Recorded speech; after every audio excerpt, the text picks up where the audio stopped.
안녕하세요. 국내 농구 전문 유튜브 에어볼입니다. 저는 루키의 이동환 기자고요. 제 앞에 두 분 나와 계십니다. 인사하시죠. 안녕하세요. 데일리 스포츠 한국의 최정석 기자입니다. 안녕하세요. 점프볼 민중구입니다. 예, 자 정규리그가 거의 뭐 종류가 마이크도 쇼타임인가요? 쇼타임? 폭주 쇼타임. 폭주.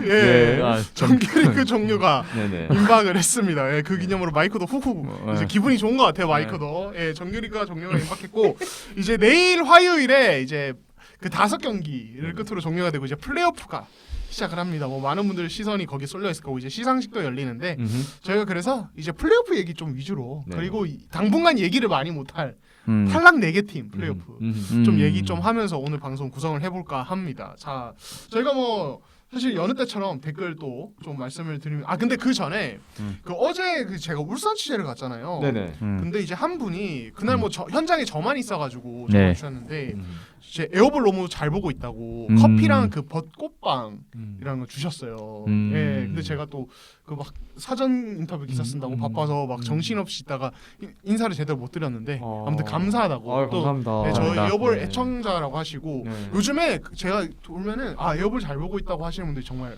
많아요. 어제 울산에서만 2-3분 진짜. 아 진짜요? 네, 저 화장실 갔다 오는데. 네, 그래서 정말 감사하다고 네네. 다시 한번 말씀을 드리겠습니다. 오. 뭐 그럴수록 저희가 또 방송을 열심히 해야죠. 네. 예, 그리고 이제 지난주 댓글을 보면은 이제 그 오리온에 대한 비판이 굉장히 많았습니다. 오리온. 예, 오리온 진짜 정말 팬들이 네? 정말 굉장히 속이 많이 타신 것 같아요. 어제도 예. 어제 경기는 또 제가 고향의 현장에서 봤는데 어제도 크게 다르지 않았다. 그리고 또 굉장히 또 가슴 아픈 또 소식이 또 발생했잖아요. 이승현 선수가 또 부상을 당하면서 그렇죠. 그런 것까지 생각 오리온 팬분들이 참 기뻐할 시간들이 별로 없을 것 같은 느낌인 것 같아요. 최근에. 네, 그렇습니다. 그리고 뭐 조성민님 같은 경우는 올 시즌이 좀 하향 평준화의 절정 시즌인 것 같다 이런 얘기까지 하셨어요. 좀 이런 이제 뭐 조성민님의 의견이신데 요 의견에서는 또 어떻게 보세요? 좀 전체적으로 좀 하향 평준화일까요? 아니면 그냥 중위권이 두터워진 걸까요? 좀 어떻게 보세요, 두 분은? 저는 그 하향인지 상향인지에 대해서는 확실하게 좀 개념 정립이 안 돼서 그 부분보다는 그런 것 같아요. 그 외국 선수들의 비중보다는 국내 선수들의 비중이 좀 올라가면서 우리가 그동안 봐왔던 농구에 대한 흐름이 굉장히 좀 많이 바뀌었다라는 생각이 좀 했어요. 그래서 이게 이제 그동안 외국 선수들이 지배했던 그 시절에 농구를 굉장히 즐거워하셨던 분들은 지금 농구가 굉장히 재미가 없을 수도 있고요. 그렇죠. 그리고 또 반대로 국내 선수들이 뭔가 아기자기하게 만들어가는 농구를 또 좋아하시는 분들은 이번 시즌의 농구를 굉장히 좀 좋아하실 수도 있는 것 같고, 그러니까 외국 선수들의 영향력이 시즌 전의 전망보다는 굉장히 좀 많이 달라진 것 같아요. 예전에는 막 그 특급 선수들이 많이 온다 그래가지고 좀 기대를 했었는데 그런 부분들이 약간 좀 반감이 좀 안 됐죠. 그런 기대가 충족이 안 됐으니까. 근데 국내 선수들이 오히려 잘해줘서 오히려 그런 부분에 있어서 약간 차이점이 좀 있지 않나라는 개인적인 생각을 좀 해봤어요. 네, 혹시 또 최정수 기자는? 그 팬분들이 아마 그 하향 편준화라고 얘기를 하시는 부분이 아마 최근 들어서 그 팀별 특히 4, 5, 6위 팀들의 그 색깔들이 조금 옅어진 느낌? 그러니까 중광 말대로 올 시즌 트렌드가 초반에 되게 재밌었거든요. 그게 이제 어쨌든 국내 선수들이 뭔가를 해보려고 하고 그렇죠. 그러니까 자기들끼리 그러니까 실력이 어쨌든 종이 한 장 차이기 때문에 굉장히 치열한 승부도 많이 나오고 저희가 그래서 역대급 순위 경쟁이다라고 불과 한두 달 전까지만 하더라도 진짜 누가 뭐 플레이오프에 갈지 모르겠다 이런 상황이 됐는데 플레이오프를 그러니까 한 5, 6라운드, 5라운드 정도부터 시작해서 갑자기 국내 선수들의 페이스가 전체적으로 떨어지면서 특히 중위권 싸움들이 그러니까 막 색깔들이 없는 원래 전자랜드 하면 굉장히 투지 넘치고 굉장히 몸싸움 많이 하고 굉장히 그런 팀이었는데 사실 최근에는 또 그런 모습이 안 보이고 오리온 같은 경우는 분명히 이대성, 뭐 이승현, 허일영 굉장히 좋은 선수들이 많기 때문에 짜임새 있는 농구가 나올 것 같았었는데 접전만 되면 또 이렇게 무너지고 뭐 KT 같은 경우는 양국 농구 그 다음에 굉장히 화려한 공격진이었는데 결국에는 허움만 바라보는 농구가 되고 있으니까 그래서 팬분들이 아마 최근에 하향 평준화라고 조금 느끼시지 않을까. 그럴 수도 있겠다. 네, 그런 생각을 좀 해봅니다. 예, 좋습니다. 자, 그리고 또 여러 가지 이야기들이 있는데 이제 그 양훈 리님이 션농이 진짜 계륵이네요. 경기 초반에 파울 안 물어주면 혼자 경기 던져버리는 게 몇 번째인지. 사실 뭐 이거는 새로운 얘기는 아닌데 손동이 지난주에 이 팔꿈치로 아주 그냥 큰 사고를 쳤습니다. 그렇죠. 예, 그 디비전에서 김종규 선수 예, 이제 앞면에 그걸 팔꿈치를 미세골절. 휘두르면서 미세골절. 다행히 뭐 수술은 안 해도 된다고는 일단 뭐 얘기는 나왔는데 좀 아직 상태를 봐야 된다고 뭐 한 달 저는 정도. 한 달 정도. 네. 예. 그리고 제가 그 다음에 그 울산에 이제 현대모비스 KGC 경기 취재를 갔는데 그 경기에서도 또 한번 바로 팔꿈치 썼어요. 네. 예, 되게 위험한 장면이 있었어요. 양희종 선수 같은가. 맞아요, 네. 양희종 선수. 아 그래서 해가지고. 아 이게 참 이게 그러니까 본인도 알고 있는데 그 징계가 나올 거는 알고 있었다고 하더라고요. 근데 그 경기에서 또 그러는 거 보고 좀 이건 좀 아닌데 이런 생각이 좀 들긴 했습니다. 예. 확실한 제재가 내려져야 된다고 좀 음. 보여지는데 지금 KBL에서는 사실은 확실한 제재까지는 좀 안 보고 있어요. 그러니까 벌금을 좀 세게 물 것 같다는 얘기는 있어요. 근데 이제 출전 정지나 이런 부분은 좀 아닌 것 같고요. 과거 사례들을 봤을 때도 KBL은 보통 팔꿈치 사용에 대해서 굉장히 관대한 집단이기 때문에 진짜 관대했어요. 맞아 벌금형. 맞아요. 네. 한 경기가 맥시멈이었던가? 한 경기 제일 많이. 한의원 선수 누구였지? 옛날에. 한의원 선수였나? 하여튼 근데 되게 예전 사례들을 쭉 지켜봤는데 헤인즈 정도가 출전 정지를 안 줘서 SK에서 자체 출전 정지 2게임을 줬었나? 그리고 전태풍도 자체 출전 정지 2게임을 했었고 하여튼 뭐 제 기억상 그런데 그 유니폼 찢는 거에 있어서 그때 한번 로드 벤슨이 17, 18 시즌 때 문제가 한번 됐었잖아요. 네. 그거에 대해서는 이제 굉장히 좀 제재를 강하게 줬었던 게 KBL이었고 대신에 이제 팔꿈치 사용에 대해서는 그럴 수도 있지 라는 반응을 보였던 게 KBL이었는데 뭐 이런 부분에 있어서는 뭐 NBA랑 좀 많이 차이가 있어서 그렇죠. 되게 예. 좀 리그의 또 다름이니까 예. 뭐 이해하고 넘어가야죠. 예, 뭐 과연 이게 다름인가? 예, 싶긴 합니다. 정말 다른 걸까? 이해하고 예. 넘어간다는 건 그냥 예. 웃자고 하는 말입니다. 예, 또 그쵸. 진지하게 또 이렇게 하지 그렇죠. 말아주세요. 예, 그렇습니다. 그리고 이제 82년생 승수 아빠님은 근데 이대성에 대해서 그나마 이대성이니까 이렇게 되는 것 지금 그러니까 이게 코칭 스태프 또 문제를 얘기를 하시는 건데 정말 그러면은 약간 흑백 논리를 한번 여쭤볼게요. 근데 답은 또 다르게 하실 수 있으니까 오리온은 코칭 스태프가 문제일 걸까요? 아니면 이대성의 경기 운영이 문제인 걸까요? 흑백으로 답을 해야 네. 돼요? 아니 답은 뭐 자연스럽게 그냥 그러니까 제가 일부러 좀 약간 대립각을 위해서 일부러 흑백 논리를 한번 여쭤볼게요. 예. 저는 아니요. 저는 하나의 더 그 집단이 더 있다고 봐요. 따로 있다. 구단이 오리온. 있다라고 봐요. 오리온 네. 따로 있다. 예. 의미심장하죠. 예. 좋습니다. 예. 그러면 아니 예, 뭐 오케이. 예. 충분한 답이 된 거 아니에요? 정신 그럼 동의를 좀 너 예. 아무튼 알겠습니다. 조심해라. 조심해 임마. 알겠습니다. 그리고 요거는 제가 한번 답을 드릴게요. 제가 왜냐면 이제 울산 취재를 많이 갔으니까 답을 드릴 수 있을 것 같은데 이게 현대모비스 팬분들이 이제 서명진 선수에 대해서 말이 많은데 현장 기자단이나 유재학 감독님 비롯한 코칭 스태프들은 어떻게 판단하는지 여쭤보겠습니다. 근데 이게 근데 현대모비스에서도 약간 이제 그러니까 좀 이제 다들 생각이 다르실 수 있죠. 근데 일단은 기본적으로 유재학 감독께서는 아직 어리다. 라는 게 기본 베이스고 그렇죠. 다만 이제 그런 것도 있어요. 그러니까 서명진이 2대2 할 때 2대 게임이 잘 안 되는 게 서명진이 어떤 뭐 아직 시야나 이런 게 좁고 좀 아직 노련미가 부족한 것도 있는데 솔직히 현농이 돌파 길목에 그러니까 제대로 스크린 걸고 안 움직이고 돌파 길목 그냥 가만히 서 있는다. 이거에 대해서 되게 최근에 또 이슈가 되더라고요. 그러니까 이게 션농의 어떤 움직임 문제 이거가 사실은 어떻게 보면 또 가드들에게도 영향을 준다고 보는 시각이 있어요. 물론 가드들도 못하는 건 맞습니다. 예, 그런 얘기가 있고 그리고 이제 코칭 스태프 특히 뭐 조동현 코치랑 최근에 면담도 했다고 하더라고요. 뭐 서명 선수가 또 여린 선수라 막 눈물도 흘리고 아이고. 이랬다고 하는데 그러니까 성격이 진짜 열이돼요. 그래서 어떤 얘기를 하냐면 그러니까 경기 중에 많은 감독님들이 호통치고 막 뭐라고 하잖아요. 근데 그때 코트에서의 어떤 그런 호통은 그때 코트에 두면 되는데 서명진 선수는 그런 거를 이제 계속 마음에 그러니까 성격상 그런 잊지를 못하는 거죠. 예, 그러니까 그거에 또 스트레스 받고 되새기면서 혼자 예, 생각이 되게 많은 스타일이라고 하더라고요. 그래서 그런 이제 어떤 마인드적인 부분도 좀 많이 힘든 것 같고 그리고 이현민 선수한테 어제 제 관련해서 안 그래도 이제 한번 얘기를 좀 나눠봤는데 이현민 선수가 그렇게 얘기를 하더라고요.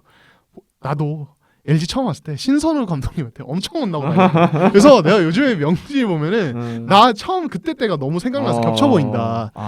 근데 그래서 그럼 어떻게 극복했냐고 물어보니까 그냥 어떻게 하는지도 모르게 그냥 어느새 극복이 됐다고. 이거는 포기하지 않고 그냥 잘 버티고 계속 하다 보면은 알아서 극복이 되니까 너무 걱정하지 마라. 예, 그러니까 뭐 이렇게 얘기를 좀 시간과 경험이 약이라고. 짬 좀 차면 예, 그래도 이제 그렇죠. 강해질 예. 것 같은데요. 그렇죠. 네. 근데 네. 이게 그러니까 비교 대상이 양동근 선수라서 아마 더 크게 느껴질 수도 있어요. 근데 너무 크다. 비교 근데 서명진 선수 나이를 생각하면 이제 고졸 3년 차잖아요. 그렇죠. 그러면은 그죠. 양동근 선수가 사실은 그 대학 졸업하고 왔으니까 이미 시간을 벌어준 거. 그리고 풀타임이 첫 시즌이잖아요. 어떻게 보면 그 전까지는 20-30경기 정도만 뛰다가 50경기 이상을 그 제대로 그 주전 포인트 가드로서 쓴 게 이번이 처음이니까 당연히 그에 따른 시행착오도 있을 거라고 보고, 송교창 선수도 그 2년차 때 기회를, 그러니까 팀이 꼴찌를 하면서 기회를 많이 받을 때를 제외하고는 4년차 때 빵 터졌거든요. 그렇죠. 그 약간 진짜 에이스 반열에 온 게 딱 4년차 때니까 아마 선수?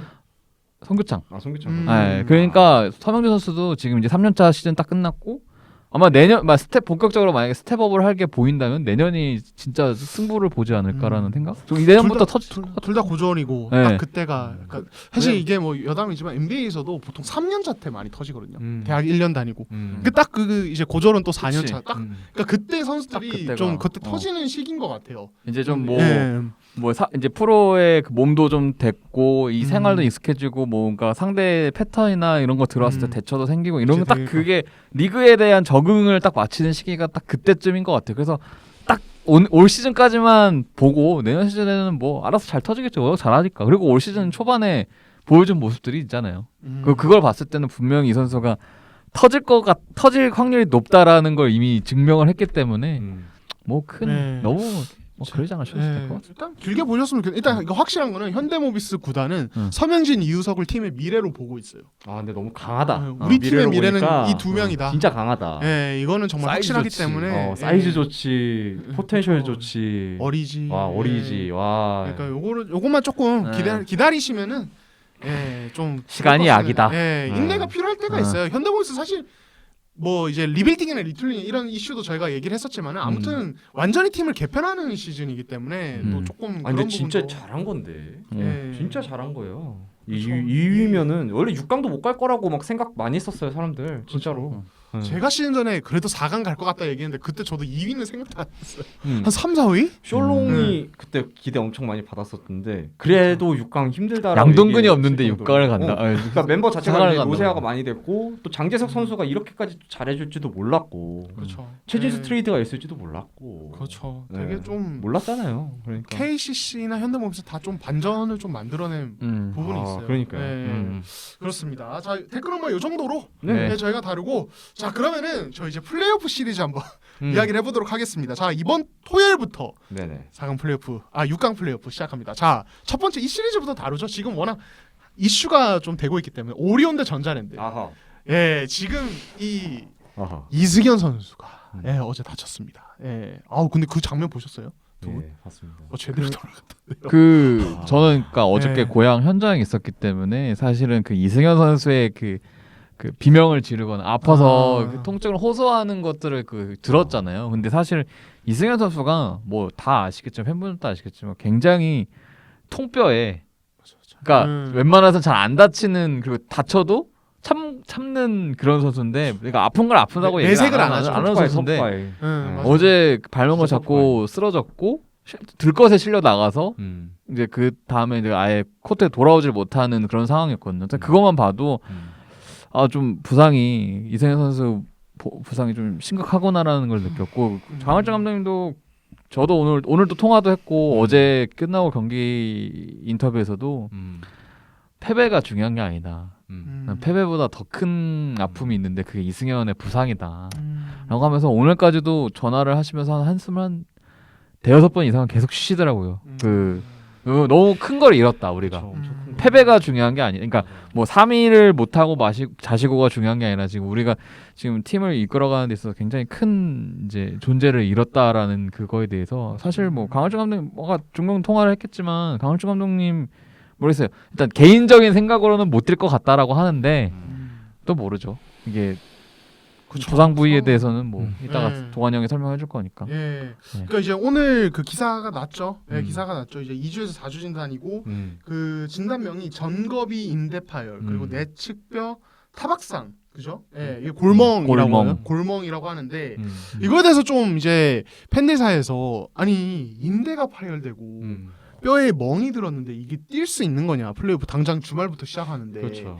이슈가 있는데 제가 그래서 좀 이제 전문가에게 여쭤봤어요. 예, 그 이제 계명대학교 병원 이제 김두환 조교수님, 예, 지금 예, 지금 이제 의사십니다. 계명대병원 정형외과 교수세요. 아유. 정형외과 의사십니다. 이름이 너무 멋있으시네. 살벌한 이름을 가지고 계시네요. 이름이 너무 멋있으시네. 김두환이세요. 예, 김두환이시고 네네. 에어볼의 애청자이시고 어. 정말 농구를 엄청 좋아하시고 사실 코로나가 아니었다면 아마 그 정상적이었다면 도쿄올림픽 최종 예선에 아마 같이 또 이렇게 동행했을 거예요. 그게 지원하면 되는 부분이 있어가지고 아무튼 요거는 뭐 이제 다른 얘기인데 그 정도로 농구를 엄청 좋아하시고 김국찬 선수, 하승진 선수, 오세근 선수 케어를 하셨던 예, 실제로 친분이 있으신 분이신데 그러니까 이분께 여쭤봤어요. 제가 이 전거비인대라는 게 사실 굉장히 생소해서 그렇죠. 예, 전 솔직히 전겁이 처음 들어봤어요. 그래서 전겁인대가 파열된다는 게 어떤 부상이냐 좀 여쭤보니까 이제 본인이 이렇게 일단 단서를 다셨습니다. 직접 진료를 한 것도 아니고 MRI를 직접 본 것도 아니기 때문에 이거에 대해서 내가 단어는 못 하는데 다만 이 부상 부위 얘기만 들었을 때는 발목을 다치면은 웬만하면 손상이 간다. 예, 웬만하면 그러니까 파열되거나 손상이 가는 부위. 그러니까 발목 다치면 그냥 끊어질 수 있는 부위이기 때문에 이거에 대해서 크게 생각할 필요는 없다는 말씀이시고 그리고 특히 농구 선수는 보통 그 정겁인대에는 농구 선수라면 웬만하면 파열되거나 늘어나 있는 경우가 많다라고 이렇게 이야기를 하셨습니다. 예, 이렇게 하셨고 다만 이게 이승현 선수가 지금 다친 이 발목 부위가 예전에 다쳤던 부위였잖아요. 다쳐서 그렇죠. 예. 고생 많이 했었지. 예, 수술을 했던 부위인데 그래서 이게 사실은 그런 뭐랄까 회복이 잘 되는 부위이긴 한데 이게 반복되면 만성적인 불안정성이 있을 수 있기 때문에 요거 회복 상태는 좀 지켜봐야 될 것 같다. 일단 진단명만 보면은 예, 진단명만 보고 했다는 걸 단서로 답니다. 그래서 이게 전겁인대 파열에 대해서 너무 일단 얘기만 들어보면은 이걸 엄청난 이슈로 생각할 건 없는 것 같아요. 그러니까 결국에는 이승현 선수 본인의 회복 상태가 되게 중요하지 않을까라는 생각이 들어요. 통증이나 예. 그리고 그런 얘기도 하시더라고요. 그리고 이 경기 출전 여부 자체는 사실은 이게 의학적으로 설명할 수 없는 부분이 좀 많긴 하다. 왜냐하면은 좀 어느 정도는 정신력으로 커버하는 부분도 분명히 사실 스포츠 이야기에서는 많기 때문에 이거에 대해서는 좀 이게 어떻게 단언하기가 되게 어렵다라고 그렇죠. 얘기를 하더라고요. 예. 사실 일단 그렇게 말씀하셨습니다. 그래서 예. 부상 투혼이라는 말이 괜히 있는 게 아니니까요. 그렇죠. 사실 어디 다치면 사실은 의료계 쪽에서는 무조건 하지 말라는 게 맞는 거고 근데 스포츠계에서는 그래도 또 이제 선수들이 투혼을 보이는 경우도 있고요. 근데 이게 전겁인대라는 게 이제 되게 차이가 있는 것 같아요. 그러니까 과거 사례들을 좀 찾아봤었어요. 네. 예전에 김선영 선수도 올 그 시즌에. 부상이었지. 그렇죠. 그리고 허훈 선수도 18, 19 시즌 초반에 그 부상이었었어요. 근데 그때 다 막 김선영 선수 되게 크게 다쳤었고 그쵸. 오지환 선수 발 밟으면서 다쳤을 때 이거 허훈 선수도 그때 다치면서 한 4주 부상이었는데 조금 늦게 복귀했던 걸로 제가 알고 있거든요. 그때 KT가 그래서 힘들어했었어요. 18, 19 시즌 때. 그래서 근데 이제 이승현 선수가 과연 정상적으로 돌아올 수 있느냐. 정말 근데 의사분들이 말씀해 주시기를 그래도 이제 좀 기다려 보면은 본인의 컨디션에 따라서 출전할 수 있느냐. 있다. 뭐 이런 말씀을 해주셨으니까. 네. 그러니까 정말 제가 봤을 때는 경기력을 막 100%로 낼 수 있는 부상이란 얘기는 아닌 것 같고 그냥 경기 출전이 가능한가 안 이 정도 선을 왔다 갔다 하는 약간 그런 언급인 것 같아요. 예, 그러니까 이게 사실은 어쨌든 인대가 끊어진 거고 지금 골멍인데 제가 봤을 때는 돌아와도 이 컨디션이 굉장히 좀 힘들지 않을까 저는 개인적인 강준 감독님이 그래서 지금 오늘 연락을 드렸을 때는 플랜 B에 대해서 지금 말씀을 좀 플랜 하셨어요. B. 플랜 네. B가 이제는 이승현 선수가 원래 국가대표 차출이었죠. 윈도우 네. 3. 그래서 그때 이종현 선수와 박진철 선수, 최승욱 선수를 이렇게 돌려서 하는 빅 라인업, 스몰 라인업을 굉장히 좀 많이 구상을 하셨었대요. 근데 그때는 못했죠. 이승현 선수가 국가대표 차출이 안 됐었으니까. 근데 이번에 이제 내일 디비전이 열리고 제가 가긴 하는데 아마 그 내일 이종현 선수, 박진철 선수 라인업이 나오지 않을까. 네, 그래서 이제 그게 굉장히 중요한 게 이승현 선수가 아무리 빨리 복귀를 하더라도 사실 저는 1차전 출전은 굉장히 불투명하다고 봐요. 그리고 오리온의 입장에서도 1차전 출전은 굉장히 리스크가 큽니다. 솔직히 말씀드리면은. 왜냐면은 최소 2주에서 4주예요. 진단이. 맞아요. 그죠? 물론 더 일찍 복귀를 한다고 하더라도 지금 시즌 일정 끝나고 토요일 첫 경기인데 토요일이 오리온 대 전자랜드죠? 제가 알기로는. 맞아요. 근데 그 게임까지는 일주일도 안 남아 있어. 5일 남아서 5일. 너무 촉박해요. 그 안에 뭔가 회복되기는 어렵다고 판단이 됐을 때 물론 이승현 선수가 또 그 대단한 굉장히 회복력 터프가 있고 책임감이 있고 그래서 저도 그거 그래서 또 그럴까봐 좀 걱정도 되는데 예전에 하승진 선수가 그런 그 발목 부상 있고 나와가지고 1차전 만에 다쳐갖고 챔피언 결정전 아예 싹 못 나온 적이 있었어요. 그때가 아마 현대 그 모비스랑 했었던 그 9-10 시즌이었을 거예요 아마. 그래서 그런 경우들이 있어가지고 오리온의 입장에서도 굉장히 도박수를 던지기 어렵습니다. 솔직히 말해서. 그리고 지금 상대 전자랜드도 이대현 선수가 지금 출전이 불투명한 정도는 아니지만 이승현 선수 정도는 아니지만 굉장히 좀 안 좋아요. 무릎을 지금 박정현 선수랑 무릎끼리 부딪혀가지고 그래서 오리온의 입장에서 지금 뭐 2, 3차전 때 만약에 출전을 시킨다고 하더라도 지금 당장 급할 게 없다면은 이종현, 박진철 라인을 어떻게든 돌려봐야겠죠. 그래서 지금 그거를 이제 굉장히 구상을 많이 하시고 계신 것 같은데 그래도 사실은 두 선수가 아무리 잘해준다 하더라도 이승현 선수를 커버할 수는 없어요. 그렇죠. 냉정하게 말씀드리는 겁니다. 이거는 무시하는 게 아니고요. 선수를 이승현 선수가 그동안 뭘 어떻게 해줬기 때문에 엄청난 걸 해줬기 때문에 박진철 선수와 이종현 선수가 아무리 잘해줘도 그거는 100% 커버가 안 돼요. 아무리 봐도. 그냥 이승현이 그냥 정말 대단한 선수인 거죠. KBL에서 이 선수의 공백을 채울 수 있는 선수도 몇 없어요. 솔직히 그렇죠. 말하면 그렇죠. 냉정하게 말하면 그만큼 최고기 때문에 어렵죠. 오리온 입장에서 굉장히 지금 힘들 거예요.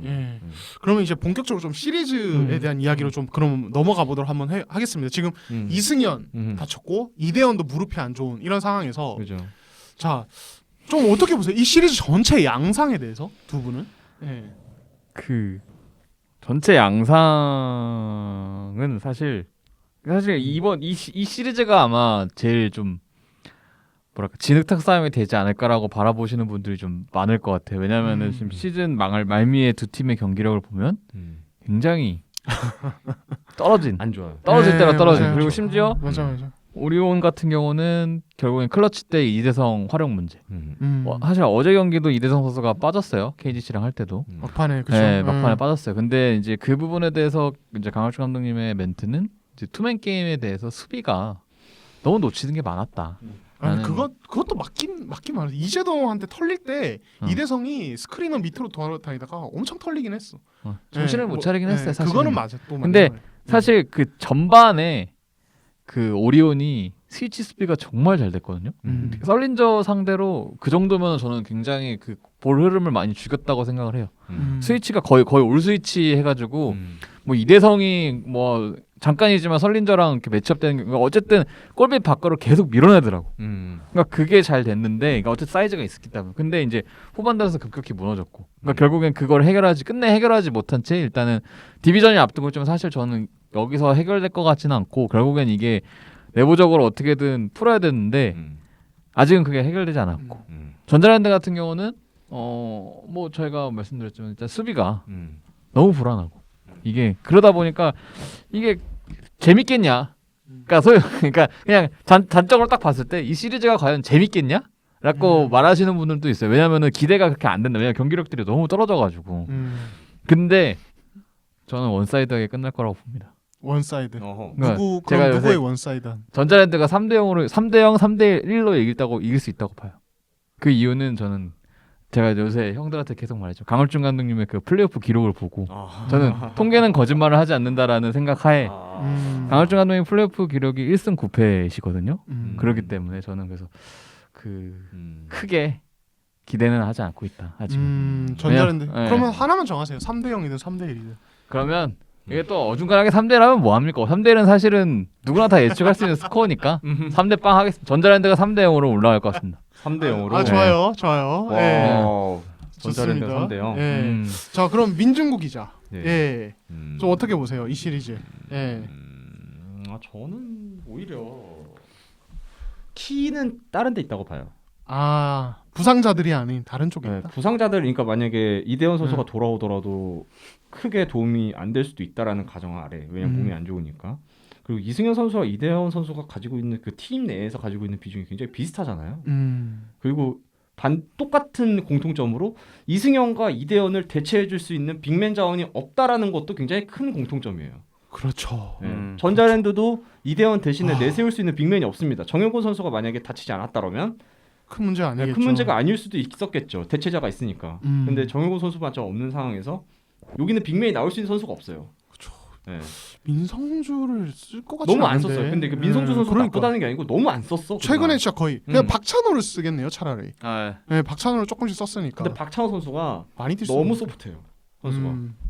그러니까 빅맨인데 점프슛 위주의 비중을 가지고 있으며 리바운드나 이런 것도 굉장히 좀 강점이 아닌 선수였어요. 예전에 안양고나 대학 시절 경희대 때부터. 근데 반대로 얘기했을 때 오리온도 그렇다면은 박찬호보다 더 나은 빅맨은 있느냐? 그것도 아니거든요. 솔직히 말하면은 네. 이종현, 박진철, 최현민이 박찬호보다 낫냐? 없어요. 나은 부분이 없어. 그렇다고 뭐 떨어지는 부분도 없고. 그렇기 때문에 이제 골밑에서의 싸움은 사실 의미가 없다. 네. 플러스 마이너스 0이다. 네.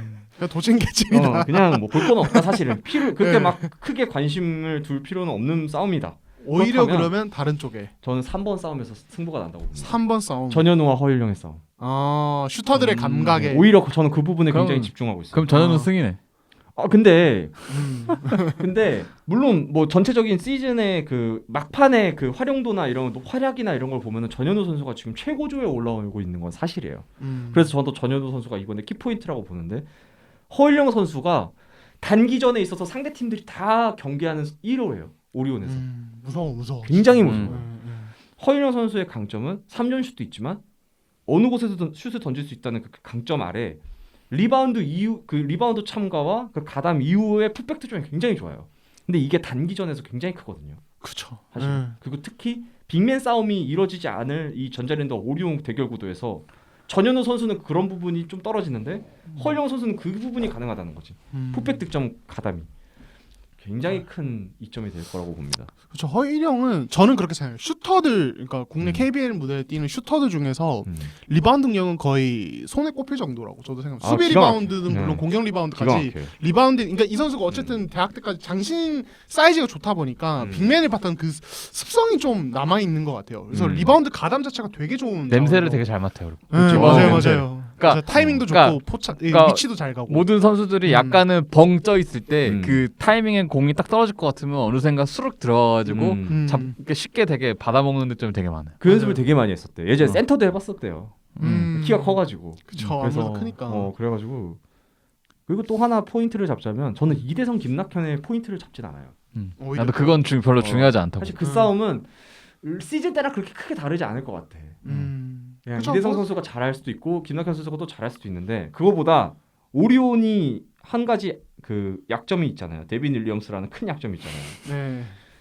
KT가 오리온을 만나고 싶어했던 이유가 있어요. 지금 김승기 감독님이 굉장히 큰 착각을 하시고 계시는데 KT는 KGC 인삼공사를 선택하지 않았어요. 오히려 오리온을 만나고 싶어서 이거 이따 얘기하겠지만 네. 저 이거 재밌다. 근데 그 이유 중에 하나가 데빈 윌리엄스예요. 네. 데빈 윌리엄스가 나왔을 때 득실 마진이 최악입니다. 음. 오리온이. 그리고 눈에 보이는 기록보다 더 중요한 건 뭐냐면 팀 케미를 아예 박살내는 선수가 데빈 윌리엄스예요. 그렇죠. 서로 선수들끼리 이 커뮤니케이션도 잘 안 되는 것 같긴 하더라고요. 원래 헤인즈로 교체를 했었어야 돼요. 그렇죠. 그게 네. 이제 막힌 거죠. 네. 그렇죠. 근데 그게 위에서 그러니까 네. 위에서 커팅을 한 거잖아요. 네, 선수들이나 선수 다는 아예 다 찬성을 했었는데 그렇기 때문에 지금 굉장히 안 좋은 상황에서 모든 팀들이 다 그 생각을 해요. 오리온은 로슨이 나왔을 때는 대등하게 가고 데빈이 나왔을 때는 점수차를 벌린다. 그렇죠. 그래서 그 점수차를 벌린 걸로 로슨이 나왔을 때도 어떻게든 대적을 해서 승리를 갖는다. 그리고 이게 후반 라운드 때 오리온이 완전히 무너진 상황 똑같은 상황이에요. 이게. 그렇죠. 네. 굉장히 합리적인 또 플랜이죠. 그렇게 네. 오리온을 상대할 때는 그게 그렇죠. 눈에 네. 확실히 보이는 약점을 파고들겠다. 또, 네. 네. 그래서 저는 그 데빈 윌리엄스가 과연 단기전 때도 굉장히 1%도 안 되는 희망이겠지만 정말 갑자기 다른 사람이 돼서 나타나지 않는 이상은 그 부분이 굉장히 취약점이 될 수 있다. 그리고 그 부분이 키포인트 같아요. 또 두 번째. 데빈 윌리엄스의 투입 시간 그때가. 좋습니다. 그래서 그러면은 어떻게 예상합니까? 정규 시즌 때는 오리온이 아마 우세했을 거예요. 근데 이승현 선수와 이대호 선수가 만약에 못 뛴다는 가정하에 그리고 정상적인 몸 상태로 못 뛴다는 가정하에 저는 전자랜드가 3대2로 이길 것 같아요. 전자랜드 3대2. 예. 저도 전자랜드 3대2 개인적으로는. 그러니까 저는 그 의견에 일단 완전 동의. 그러니까 이승현의 공백은 오리온의 빅맨 자원을 메우기 힘들다는 건 완전 동의를 하는데 근데 오리온이 물량 공세가 아무튼 된다는 점. 그치. 그게 무섭고 그리고 전자랜드가 뭐 이대현 부상 봐도 있지만은 그러니까 지금 다른 그러니까 빅맨 가용 자원 자체가 너무 적어서 그 여파가 의외로 최현민, 이종현, 박진철 돌아가면서 쓰거나 물량으로 메우면은 의외로 메워질 것 같아.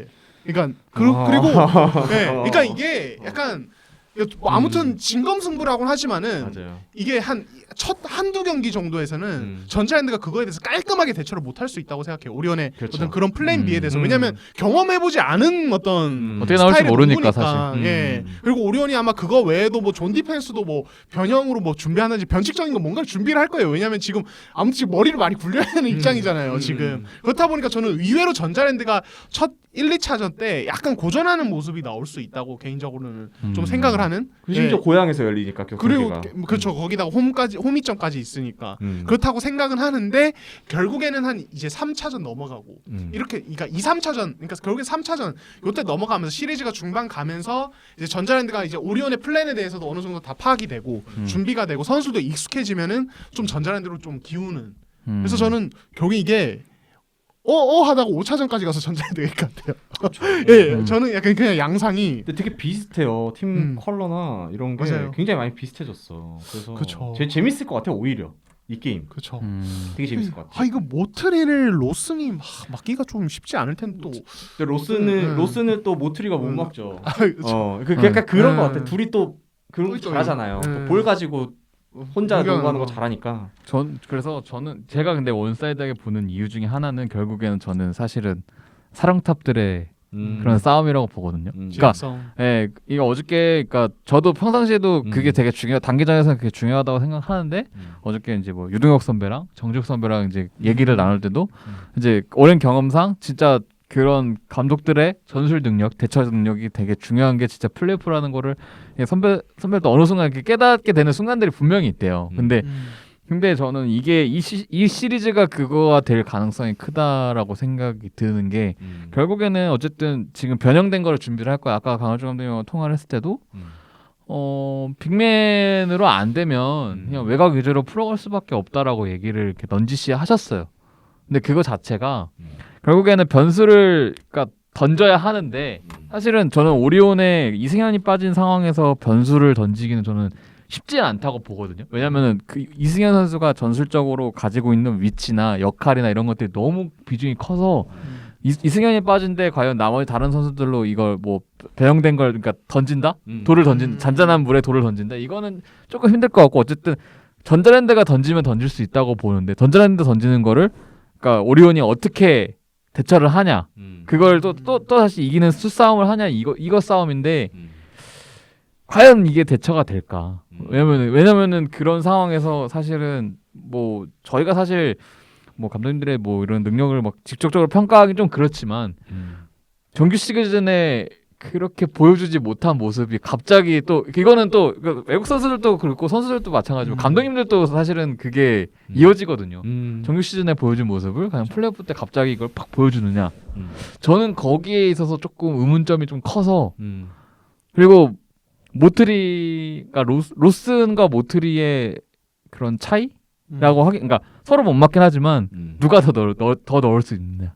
누가 더 확률 높게 넣을 수 있느냐고 따지면 저는 모트리라고 보거든요. 그러니까 그래서 저는 오히려 이 전자랜드가 분명히 뭔가를 던질 때 대처가 안 돼서 그게 쭈루룩 이어지면서 무너질 것이다. 근데 전자랜드는 여기서 부상자 한 명이라도 더 생기면은 쉽지 않아요. 지금도 뛸 수 있는 선수가 몇 없는 상황에서 진짜 어려울 거예요. 그래서 몸 상태, 몸 관리 진짜 잘해야 돼요. 물론 오리온도 마찬가지입니다만 진짜 주전 의존도가 굉장히 높은 두 팀이에요. 사실은 진짜로 한두 명의 벤치 식스맨 정도 빼고는 한 6, 7명이서 시리즈를 다 뛰어야 되기 때문에 진짜 어려울 것 같아요. 그리고 그런 것도 있어요. 그러니까 결국에는 이승현이 어떤 존재냐, 뭘 하느냐를 생각해봤을 때 공격에서는 이대성의 2대 게임 파트너예요. 예, 좋은 스크리너이자 좋은 패서이고 좋은 미드레인지 피니셔고. 그러니까 이종현, 박진철 그쪽에서 예, 그쪽에서 과연 2대 게임이 얼마나 파생 득점이 나올까? 그리고 중거리 슛을 누가 또 얼마나 예, 넣을까? 미드레인지 공격을 누가 할 수 이게 있을까? 이것도 저는 그러니까 사실 이승현 하면 수비에 많이 초점을 맞추긴 하는데 당연히 그런데 공격에서는 저 갭이 더 난다고 봐요. 그들과 지금 현재는 예. 예전에는 오세근 선수가 그런 미드레인지 게임의 왕자였다면 예. 지금 이번 시즌에 있어서 이대현 선수랑 비슷하게 이승현 이승현, 선수는 맞아요. 최고였죠. 그렇죠. 예, 네. 이대현, 이승현이 투톱이었는데, 그러니까 이 결국에는 그럼 이게 과연 또 이대성에게도 영향을 미치느냐? 근데 이거는 솔직히 잘 모르겠어요. 일단 봐야 될 거. 왜냐하면 이대성이 한 번씩 그러니까 이승현의 미드레인지 그런 찬스를 잘 봐주기도 하는데 그런 거 상관없이 터질 때가 한 번 있어. 그냥 본인이 그냥 바로 그냥 던지는 약간 독단적으로 던지는 상황도 되게 적지 않기 때문에 이거는 좀 봐야 되는데 아무튼 오리온의 2대2 옵션에서 뭐 이대성의 뭐 기습적인 점퍼, 이승현의 미드레인지 쇼트롤, 짧게 롤해서 미드레인지 점퍼 이 두 가지 옵션이 같이 사라질 경우에는 오리온이 그냥 공격 전개에서 지금보다 더 단조로워질 수도 있다. 진짜 최악의 경우에는. 그러니까 예를 들어서 로슨이 막 1대1을 엄청 해야 되고 근데 이런 상황이 나올 수도 이승현 있다. 선수의 그 네. 미드레인지 게임 옵션을 이종현, 최현민, 박진철 선수에게는 기대할 수는 없을 것 같아요. 아예 그 옵션을 지우면 지웠지. 그렇죠. 점프슛 능력이 없는 세 명한테 어떻게 그걸 맡겨요? 그러니까요. 그래서 네. 이게 그럼 강훈철 감독이 이 부분에서 어떻게 해법을 가져올 것인가? 예를 들어서 허일영을 스크리너로 쓴다. 이건 사실 가능은 한 그림이에요.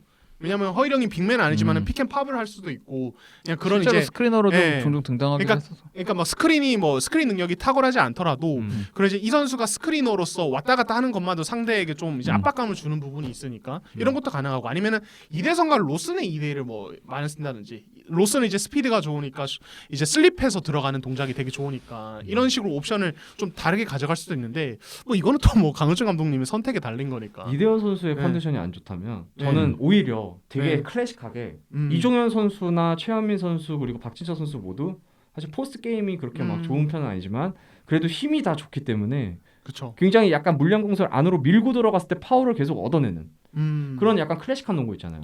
그쵸. 그런 거를 했을 때 되게 위력적이지 않을까라는 생각도 해봐요. 그러니까 미드레인지 게임은 안 될 거라고 봐요. 그러니까 점프슛을 던질 수는 있지. 근데 그 게임을 이번 시즌 내내 계속 고집한 것도 아니었고 많이 해본 것도 아니었고 그렇다고 그 세 선수의 점프슛 능력이 굉장히 능력치가 높은 것도 아니고. 그렇죠. 예. 그래서 저는 강호전은 그 전통적인 농구를 시즌 중에 이미 또 했던 적이 있어서 또 하실 수 가능성이 사실 그게 좀 많이 높네요. 갑자기 이종현, 박진철이 한 번에 뛰고 로슨이 갑자기 등장하는. 그러면 아마 전자랜드 그 트랜지션에 아마 이거 전자랜드 스피드에서 진짜 털릴 것 같은데. 가뜩이나 경기 페이스 괜찮은 팀인데. 네, 그러니까요. 안 나오겠죠? 혹시나 그래도 이 트라이앵글 오페스에 워낙 그걸 특화를 하신 분이라서 솔직히 나올 수도 있어요. 강호재 감독님 성향상 쓸 수도 있어요. 그 장신 라인업을 진짜 뭐 아니면 도 느낌으로 쓸 수 있는데 아무튼 그래서 저희는 3승 2패 전자랜드. 저도 3승 2패, 3승 0패. 오리온 승리 예상하는 사람은 없네요. 네. 일단은 현재 상황에서는. 자 그러면은 뭐 이 정도 하고 그러면 깔끔하게 또 다음 넘어갈까요? 네. 좋습니다. 자 KGC 인삼공사 KT. 네. 자 일단은 민주 기자가 아까 얘기한 게 있습니다. 그리고 요거랑 연결해서 먼저 이 얘기부터 할게요. 김세희 감독이 어제 경기 끝나고 아예 공개적으로 얘기를 했습니다. KT가 우리 선택한 것 같다. 후회하게 만들겠다. 그 상황 설명을 조금 해드릴게요. 현장에 있었으니까. 네. 그때 질문이 뭐였냐면 네. 이제 그 3위가 확정됐고 6위 상대가 부산 KT라는 게 확정이 됐기 때문에 저희는 되게 가볍게 이제 6위가 KT로 확정이 됐는데 플레이오프 준비는 어떻게 하실 거냐가 질문이었습니다. 근데 갑자기 KT가 저희를 선택한 것 같아요. 네. 잘못된 선택인 걸 보여줘야죠. 플레이오프랑 정규리그는 다릅니다. 갑자기 이러시면서 KT 그렇게 막 하다가 이제 막 그래도 허운이 강해서 그러면 그런 거 아니겠느냐라는 이렇게 넌지시 추가 질문이 들어오니까 허운이 강한 것도 우리가 외국 선수가 약했을 때나 강한 거지 지금 우리는 균형이 잡혀 있다. 그리고 미스매치는 원래 김영환, 양홍석 쪽에서 난 거고 이제는 거기서도 미스매치가 안 난다. 우리는 이제 헬프 디펜스를 할 필요가 없다. 그리고 지역 방어를 쓸 필요가 없고 맨투맨을 써도 우리는 밀리지 않기 때문에 3점슛을 많이 얻어맞을 일도 없다. 그쪽에서 우리를 골라줘서 자존심에 스크래치가 났다. 잘못된 것을 보여주겠다. 갑자기 이러시는 거예요. 그러니까 저희가 멘트가 제가 다 열폭이 그래서 좀 당황을 했어요. 왜냐면은 분위기가 그러니까 되게 그때 어. 지금 최근에 뭐 형들도 알겠지만 김승희 감독님은 최근에 굉장히 인자시거든요. 그러니까 썰린자 오고 나서 경기력이 워낙 좋으니까 거의 지금 굉장히 벌써 지금 챔프전에 올라가 있는 거를 꿈꾸는 듯한 굉장히 여유 있고 모든 거에 관대해지시고 그러니까 모든 걸 만족하고 행복하고 약간 그렇게 가시는데 갑자기 6강 플레이오프 한마디 물어봤는데 그러니까 저 오히려 제가 좀 당황스럽더라고요. 약간 그러니까 그래서 애초에 질문이 네. 그런 쪽이 아니었는데 네, 본인이 뭐. 먼저 얘기를 꺼내 선택을 한 것 같다 이런 게 아니었거든. 그러니까 어떻게 보면 다르게 보면은 그 얘기를 진짜 꼭 하고 싶었던 그러니까 계속 정말 얼마나 그 뭐랄까요 그에 대해서 아니, 왜 KT는 우리를 고를까 이거에 대해서 굉장히 자존심 진짜 많이 상하시지 않으면 그렇게 먼저 얘기 꺼내지 않거든요. 되게 재밌는 것 같지 않아요? 네.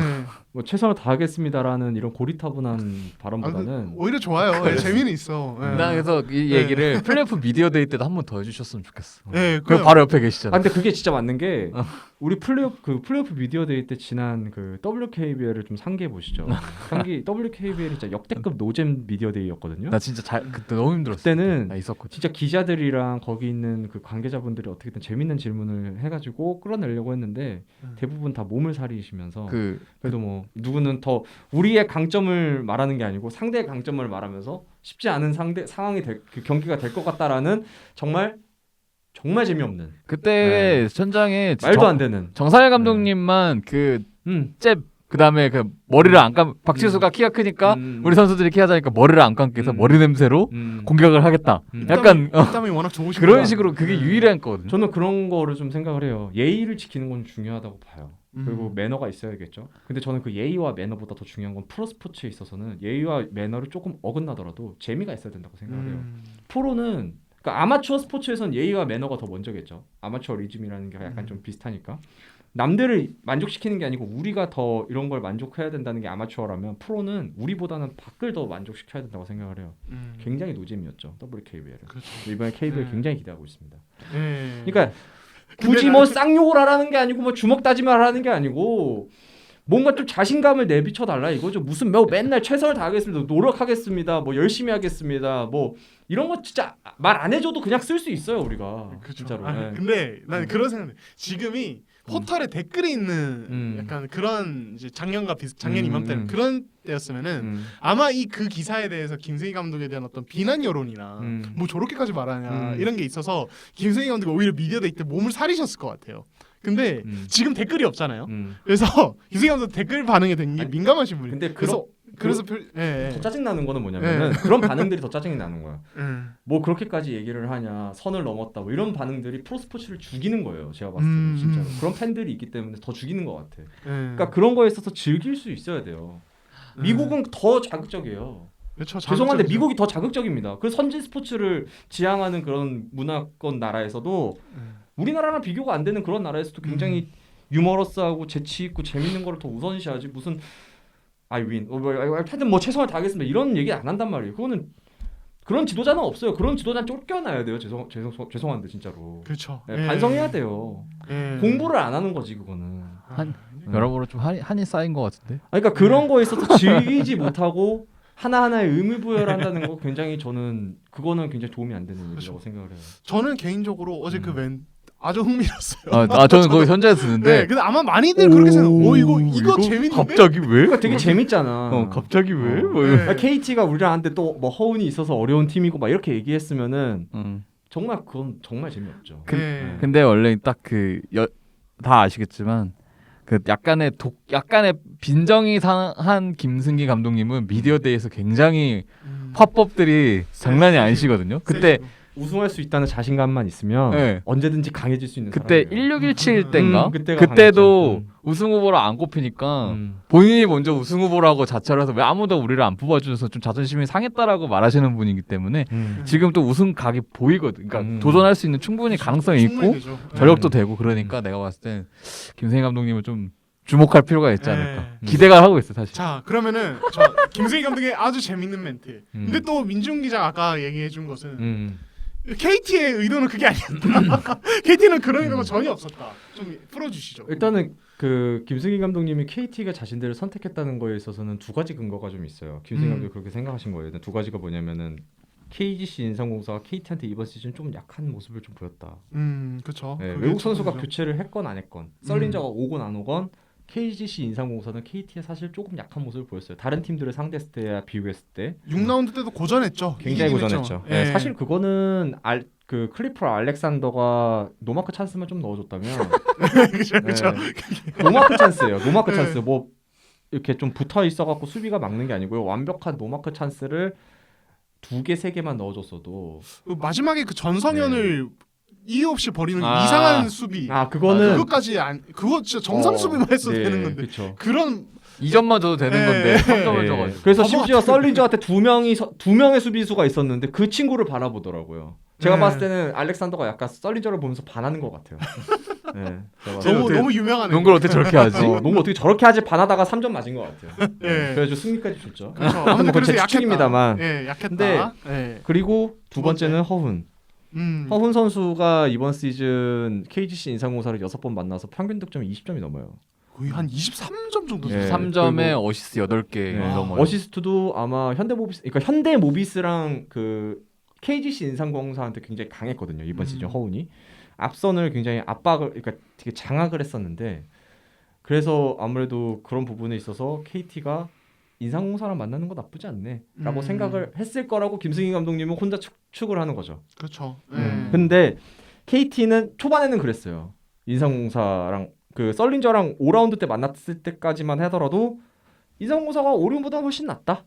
오리온을 오라운드 만나면 때 좀 이겼으니까. 격렬하게 싸웠고 KGC 인삼공사랑 만났을 때는 그래도 격렬하게 싸워도 이겼으니까. 그러니까 그게 5라운드 때 그 설린저가 KT랑 처음 맞붙어 본 경기인데 브랜든 브라운이 막 스틸하고 막 이러면서 그렇죠. 예, KT가 잡았잖아요. 그게 예. 썰린저의 그 KBL 데뷔 두 번째 경기였어요. 그 전에 음. 삼성전에서 굉장히 좋은 모습을 보여줬었는데 음. 그 KT전을 만났는데 브랜든 브라운이 그 긴팔로 디나이 수비를 엄청 그러니까 그 특기죠. 그쵸 예. 엄청 잘했어요. 디플렉션 만들어내고 예. 진짜 잘하는 선수죠. 그래서 그것 때문에 썰린저 선수가 가비 타임 때 득점을 한 걸 빼면 한 10득점 조금 넘어요. 브라운을 상대로 했을 때. 그래서 그것 때문에 했는데 6라운드 때는 사실은 썰린저가 거의 뭐 압도적이었죠. 날라다녔죠. 예. 예. 브랜든 브라운도 최근 그 제가 어제 그 지난 방송에 말씀드렸던 것처럼 굉장히 문제가 심각했었고요. 그래서 KT 입장에서는 그런 생각을 좀 했었대요. 오리온을 만나는 것보다 KGC가 낫지 않을까라는 생각을 딱 하는 순간 썰린저가 너무 잘했고 그리고 예전에 그 18, 19 시즌 때를 돌아가 보면 KT가 LG 상대로 정규리그 때 나쁘지 않았는데 제임스 메이스를 플레이오프 때 만나고 제임스 메이스한테 아예 압도를 당했었어요. 4강 때? 예. 그때 마커스 랜드리, 김현민 그리고 김민욱 이렇게 세 명을 돌려서 어떻게든 막아내려 했었는데 그때 깜짝. 김현민 선수 막 가슴뼈 나가고 막 이럴 정도로 고전을 엄청 했었죠. 그때 창원에서의 1, 2차전 때는 대부분의 빅맨들이 파울 퇴장을 당하거나 파울 트러블에 걸릴 정도로 제임스 메이스를 거의 진짜 힘겨워했었어요. 거의 샤키로는 일이었죠. 그거를 상기하면서 단기전에 이런 애들 만나면 힘들다. 물론 허운이 앞서는 이기는 거는 맞지만 결국에는 6라운드 때 그렇게 잘해놓고 게임 졌잖아요. 그래서 근데 오리온은 생각해보면 데빈 윌리엄스가 살짝 지금 안 좋으니까 어쩌면은 외국 선수 전력에서 앞설 수 있는 팀은 오히려 KGC가 아니라 그 오리온이다라고 생각을 해서 그때 전자랜드전은 꼭 이기려고 했었는데 전자랜드전에서 패하면서 자동으로 6위가 확정이 돼버렸죠. 네. 아 근데 네. 이게 참 그러니까 그 경기력이 얼마나 안 좋았으면 그러니까 저는 이제 그 김승희 감독이랑 KG 선수들한테 아까 뭐 방송 전에도 최원석 씨한테 얘기했는데 네. 무슨 얘기 들었냐면 그 KT랑 전자랜드 그 주중 그러니까 김승희 감독이 그런 말을 한 배경이 그 경기예요. KT랑 전자랜드 주중 경기. 그치. 그걸 봤는데 KT가 너무 못하더라 이거예요. 그러니까 그걸 보고 경기력이 너무 안 좋으니까 전성현한테 김승희 감독이 성현아, 쟤들 우리랑 붙으려고 일부러 저러는 것 같은데. 그러니까 이기려고 한 경기처럼 안 보였다는 거예요. 전성현조차도 심지어 근데 저도 그거 보면서 저희랑 붙으려고 저러나.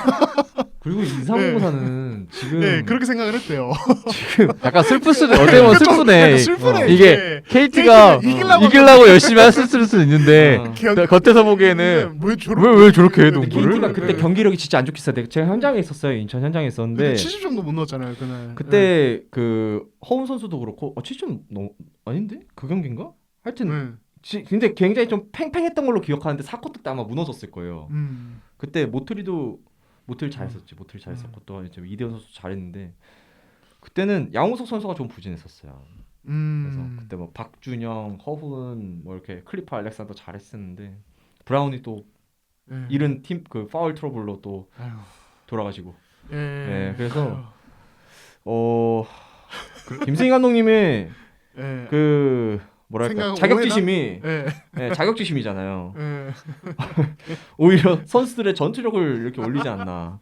아 근데 만약에 네. 김세희 감독이 그걸 생각하면서 약간 큰 그림 그린 거라면 엄청난 진짜 심리전에 예. 우리나라 최고의 감독이에요. 네, 진짜 그런 심리전이 네. 가능하다는 거는 우리나라 네. 최고의 감독이라는 그런 예. 거예요. 그러니까 KT의 의도는 전혀 그게 아닌데 마치 그랬던 것처럼 분위기를 만들어 버리면은 이게 엄청 자극받거든요 선수들이. 아 근데- 진짜 감독님이 그러면은 진짜 음. 그런가 보다. 근데 KT도 여기서 네. 반응을 해야 돼요. 그래서 전 미디어 데이를 굉장히 기대하고 있습니다. KT가 여기서 바보같이 이미 언론을 통해서 기사가 나갔어요. 그렇죠. KT가 우리를 상대한 것 같다. 예. 그런 것 같다. 네. 어. 그러면서 김승희 감독이 얘기를 했잖아요. 허운 뭐 지역 방어 때문에 점수 좀 준 거고 뭐 그런 거잖아요. 예. 근데 KT에서 서동철 감독이 만약에 여기서 뭐 저희는 최선을 다할 거고 이러면은 게임 진 거예요. 그냥 거기서 게임 그렇죠. 졌어. 거기 근데- 기싸움이. 서 감독님 성격상 그게 맞아. 아니 근데 은근히 터프해. 그러니까 서동철 감독님이 은근히 터프해. 맞아요. 그리고 그럴 때 할 말을 또 하시는 승부욕이 스타일이고 있어. 또 이제 가까운 예로 그 MVP 최근에 그 이제 네. 두 감독님들 밀어줄 때도 손흥철 감독님 원래 그런 분은 아닌데 진짜 아예 안 먹고 그냥 허운을 향한 칭찬을 막 쏟아내시면서 또 밀어주시는 이런 것들 보면서 이게 그 자기 팀과 선수를 위해서 하면은 그런 한 번씩 그런 탁 대쪽 같은 느낌으로 탁 얘기하시기도 하는구나 이런 생각이 들긴 했거든요. 그러니까 근데 물론 평소에는 되게 부드러우시고 되게 젠틀하시고 네. 되게 착하시고 인자하시고 이런 맞아요. 좋은 분이시죠. 되게 삼촌 성철 같은 감독님 진짜. 감독님인데 네. 가끔 그런 승부욕을 보이실 때가 있어요. 근데 저는 그 승부욕을 이번 미디어 데이 때 보여줬으면 좋겠어요. 또 이번 미디어 데이 때 만약에 우리는 또 뭐 KGC 인삼공산 썰린저도 있고 굉장히 좋은 팀이고 이제 어려운 경기가 되겠지만 뭐 우리 최선을 다해서 열심히 이기도록 노력해 선수, 보겠습니다라고 양홍 딱 선수. 얘기 나오잖아요. 이런 KT 진 거예요. 거기서 게임 졌어요 그냥. 제가 아, 봤을 때 그건 게임 진 거예요 그냥. 저는 안 해도 게임 안 해도 돼. 네. 할 필요 없어요. 어떤 졌어, 멘트가 거기서. 나올지 궁금한데. 근데 그런 게 궁금해요. 그러니까 지금 미디어데이가 4월 8일이죠. 지금 한 3일 남았는데 그 사이에 과연 김승희 감독님과 서동철 감독님의 개인적인 통화는 없을까? 근데 그 삼성에서 같이 네. 선수 생활 하지 않았나요? 실업 시절에? 네, 저도 그랬던 약간 기억이 나요. 삼성전자에서 한번 했을 건데. 예. 그래서 뭐 그런 게 혹시 물밀었던 입맞추기. 왜냐면은 화해가 있을 수도 있겠다. 고 김현준 그 감독님이 계셨을 때 음. 최고 참이셨을 때 서동철 감독님이 입단을 하셨고 음. 그 다음에 이제 그 김승희 감독이랑 문경원 감독이 들어왔을 때가 아마 서동철 감독이 중참으로 있었을 때일 거예요. 그래서 네. 도발을 이렇게 했는데 후배가 선배로서 또 한번 받아쳐 주셔야죠. 따뜻하게 안아주면 이제 이거는 네. 그거는 다른 곳에서 하시고요. 이럴 때 뜨겁게 안아주는 뜨겁게 그냥 뜨겁게 오히려 안아줘야죠. 네. 네. 여기서 이렇게 딱 두 분이 이렇게 했을 때 어. 이제 여유롭게 유작 감독이 웃으면서 거기다 한마디 딱 더해주는 거예요. 왜냐면 그 시리즈에 어쨌든 네, 승자를 승자는- 만나니까. 그렇죠. 그래 왜냐면 유작 감독님의 또 요새 음. 거의 미디어데이 요새 칠스 감독님 안 계실 때는 거의 오히려- 하드캐리 하셨거든. 예. 제일 그리고 웃겼어. 그리고 모비스 구단에서도 미디어데이 때는 오히려 우리 감독님이 제일 재밌더라. 오히려 유지아 미디어데이 감독님 때 최고예요. 네. 제일 낫다. 모든 걸 다 통달하니까 통달해서 다 알고 있으니까 그냥 딱 어느 타이밍에 어떤 말을 하면 재밌을지 정확히 아시는 거예요. 맞아요. 예. 그래서 최고인 거예요, 유작 감독님. 그죠. 네. 한 번씩 진짜. 던져주시지 않을까. 예. 그리고 사실 뭐 이건 여담입니다만 KGC는 그 지난주에 그 현대모비스와의 그 원정 경기에서 이겼죠. 그러니까 김세희 감독이 이렇게 얘기하시더라고요. 이거는 우리는 2위 꿈 안 꾼다. 그때 전승 다 하면은 이제 2위 가능한 상황이니까 현대모비스가 다 진리도 없고 우리는 오히려 이걸 4강전 앞둔 약간 그런 어떤 전초전 느낌으로 본다. 4강에서 붙을 거니까. 이미 이미 김세희 감독님 플랜은 이미 챔프전에 가 있다니까. 더 위로 보고 계세요, 김세희 감독. 그리고 KGC 인삼공사가 만약에 KT를 네. 꺾고 올라간다면 현대모비스를 만나잖아요. 2, 3, 6위 라인이니까. 저는 여기서 탑독이 KGC 인삼공사라고 봐요. 그럴 수 있죠. 네. 예, 정말. 탑독. 그래서 언더독은 오히려 현대모비스. 약간 이제 뭐 좀 덧붙이자면은 현대모비스 구단도 되게 걱정을 많이 해요. 야, KGC가 진짜 무섭구나. 특히 이번에 그냥 뭔가 다른 어떤 뭐 다른 뭐 전략 이런 거 없이 그냥 진짜 정면 승부했거든요. 뭐 트랩 가고 이런 거 없이 그냥 1대1 수비 많이 하고 서로. 근데 와, 이게 힘에서 밀려버리니까 파워 싸움이 안 돼요. 예, 그러니까 실제로 그래서 경기 끝나고 유재학 감독이 약간의 일부러 엄살을 하는 것 수도 있어요. 앞으로 4강에서 붙을 수 있으니까. 야, KGC 너무 잘하던데? 아 진짜 기자회견 딱 들어오면서 그냥 그 말부터 했어요. 유재학 감독이. 정면 승부에서는 KCC도 질 수 있어요. 만약에 네, 전술 진짜. 없이 전략 없이 그냥 그대로 선수 기량대로 가버리면은 그만큼 맞아요. KGC 자동차가 지금 너무 강해요. 예. 그래서 저는 개인적으로 조 알렉산더 영입도 약간의 그런 염두를 둔 게 아닌가. 그냥 이건 개인적인 생각입니다만. 왜냐면 내가 네. 보고 가면서 어쨌든 수비해주고 그런 음. 부분 딱 왜냐면은 그 저는 그러니까 현대모비스랑 그러니까 현대모비스도 그렇고 오리온하고 할 때도 전반전까지는 설린저를 비교적 잘 막았다고 보거든요. 저는 현대모비스전에서도 설린저에 파생되는 공격들은 사실 못 막았는데 그건 솔직히 못 막을 것 같은데 설린저가 만들어 그냥 직접 득점하는 것들은 저는 모비스가 그래도 곧잘 막았다고 봤거든요. 그 경기를. 왜냐면은 막아도 어떻게든 넣기 때문에 사실은 20 몇 점을 넣지만 그래도 저는 그 정도로 잘 막았다고 비교적 그게 이제 맥클린이나 셜롱도 사실 내각이 다 오고 갈 수는 있잖아요. 그러니까 본인이 의지만 되면은 내각 수비를 다 할 수 있는 선수잖아요. 의지가 먼저. 네, 의지가 있으면. 예. 근데 그날 그러니까 어쨌든 그 약간의 라이벌리가 그러니까 불꽃이 좀 튀더라고. 셜롱도 내가 봤을 때는 그러니까 승질은 나는데 화는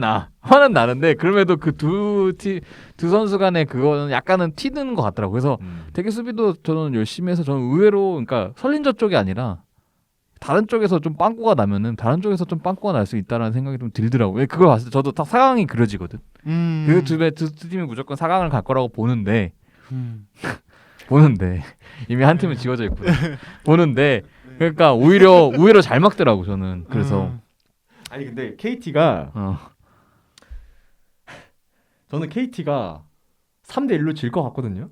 예. 오케이. 바로 예상. 예. 아 진짜 3대1로 질 것 같긴 해. 음. 그러니까 국내 선수 라인에서는 큰 차이가 안 날 수도 있어요. 오히려 외국 선수 라인에서 너무 큰 힘 차이가 나요. 거기가 진짜 네. 개비커도 너무 많이 커요. 일단 클리프 알렉산더는 본인이 뭔가 공격을 주도하거나 창조해낼 수 있는 선수가 아니에요. 엘리엇 바라보고 있다니까. 네. 받아먹기도 디안드레 조던이라니까. 그러니까 라타비우스 윌리엄스랑 비슷한 유형인데 라타비우스 윌리엄스 선수는 골밑에 서서 패스를 받으면 그걸 훅슛으로 마무리하는 능력이 좋더라고요. 마무리는 돼요. 네. 일단은 저도. 근데 알렉산더 선수는 그 마무리가 덩크 아니면은 다 불안해. 덩크는 의심 안 해요. 덩크는 썰린저보다 잘해. 알렉산더가 솔직히 호쾌하게 말해서. 하면은 진짜. 네. 근데 그 노마크 찬스에서도 불안한 그 골밑슛 마무리 능력은 그거는 굉장히 큰 단기전에서 큰 문제가 되지 않을까 싶어요. 알렉산더는 백보드를 쓸 줄도 모르고 림 근처에서 그것도 손끝 감각이 되게 뭐 이렇게 손목을 잘 쓰는 것도 아니고 네. 손목도 엄청 뻣뻣하고 백보드 쓸 줄도 모르고 그렇다고 슈팅 뭐 범위가 조금 있는 것도 아니고 훅슛이 있는 것도 아니고 그래가지고 정말 최악의 저는 정말 외국 선수가 저렇게 골밑 마무리가 되는 거 처음 봤어요. 신장이 작은 것도 아닌데. 근데 이제 네. 떡대가 좀 있으니까 수비는 괜찮은데 그렇다고 해서 상대를 아예 10점 초반대로 묶는 그런 엄청난 스타퍼 능력은 있는 것도 아니고요. 줄건 어느 정도 줄건 줘. 줘. 어느 그 정도. 정도도 아니고. 줄건 주면 지거든요. 줄건 어느 정도 줄건 주다 보면 져. 그냥 딱 신장에 맞는 그냥 평범한 근데 수비력. 평범한 외국 선수예요. 네. 허훈이 받아준 그 이렇게 타이밍 좋게 라펠 세 갖고 주는 걸 덩크로 잘 마무리해서 뭐 스탯은 나쁘지 않을지언정 혼자 뭔가 창조해내기는 어려운 선수죠. 그렇다고 브랜든 브라운은 사실 시한폭탄 같은 그러니까 로또예요. 약간 확률 조금 주사위. 그래도 6이 뜨면 이제 주사위 같은 선수지. 던졌을 때 6 뜨면 그날은 거의 진짜 뭘 해도 못 말리는 상황이고. 그렇지. 던졌는데 1 나오면 1 나오면 좀 많이 답답해지는 상황이 되는 거죠. 그렇죠. 예. 그러니까 브랜든 브라운이 만약에 6이 뜨는 게 단기전 때 계속 나와요. 예를 들어. 그럼 저는 KGC 인상공서도 잡을 수 있어요. 오히려. 왜냐면 그 정도까지 간다. 썰린저에 대한 수비 해법은 확실히 나왔어요. KT가 제시를 했습니다. 볼을 못 잡게 하면은 그리고 볼을 최대한 멀리 잡게 하면 3점슛 라인이나 그 자유투 라인 쪽에서만 잡게 하면은 썰린저 효과는 굉장히 줄어든다는 걸 KT는 이미 증명을 했어요. 그러니까 밀어내는 거죠. 네, 계속. 굉장히 밀어내요. 예. 그리고 썰린저는 안에서 볼을 받았을 때 강한 거지 밖에서 볼을 받았을 때는 그렇게 강하지 않아요. 대신 노마크 찬스에서의 썰린저는 굉장히 강하죠. 국내 선수들이 볼을 돌리다가 마지막 볼을 받았을 때 굉장히 강한데 볼을 잡고 시작하는 거에 있어서 썰린저 그렇게 무섭지 않아요, 사실은.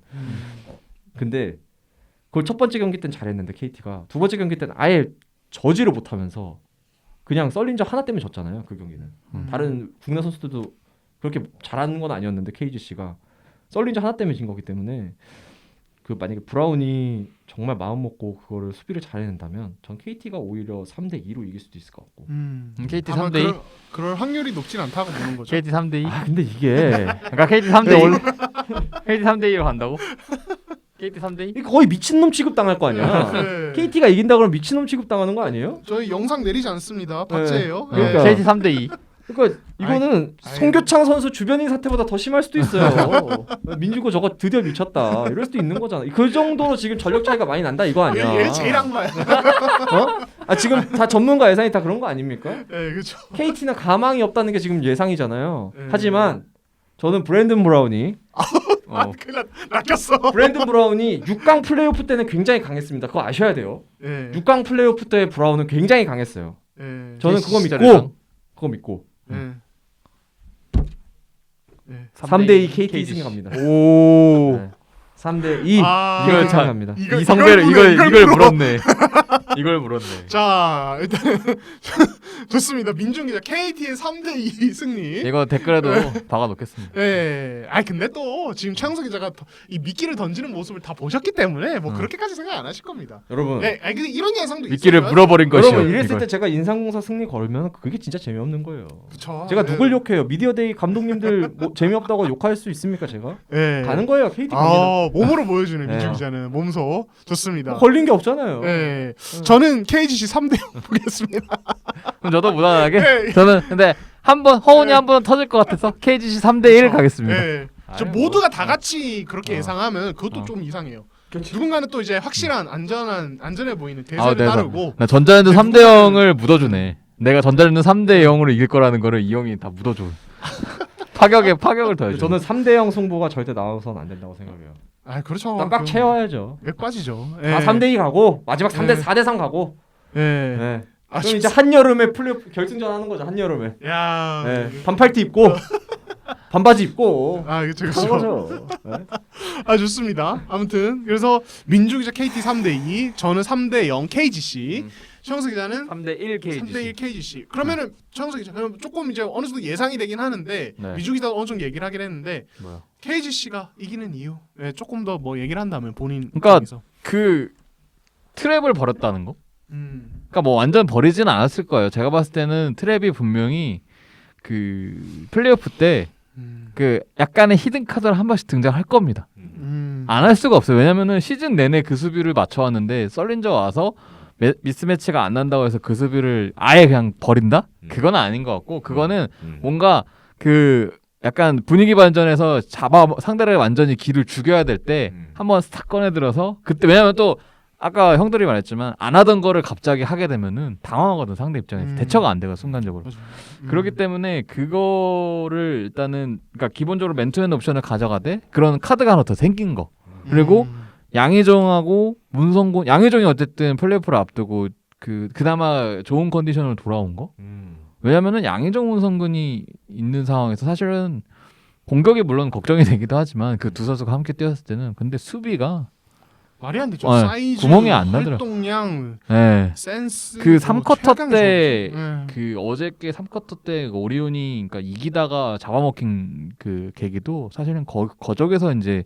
수비에서 시작된 거거든요. 그러니까 그게 그 두 명의 카드가 완벽한 게 너무 좀 확실한 것 같고 그리고 오세근이 그러니까 본인이 바꿔도 돼요. 바꿔도 돼요. 뭐 본인이 강요는 안 합니다. 이 얘기를 들으면서 본인이 내가 왜 KT 3대 1을 했을까라는 후회가 오는 것 같은데 형 오세근이 그 좀 여유가 생긴 것 같아요. 그러니까 엄청 살아났어요. 설린저가 최고의 우산 효과를 맛보고 있죠. 그렇죠. 맞아요. 설린저가 그 사실은 모든 감독님들이 말씀을 하시지만 설린저 자체의 득점력도 물론 무섭지만 거기서 파생되는 공격들이 더 무섭다고 얘기를 해요. 그러니까 사실상 더블 캡으로 치면은 사실상 박지수 느낌인 거지.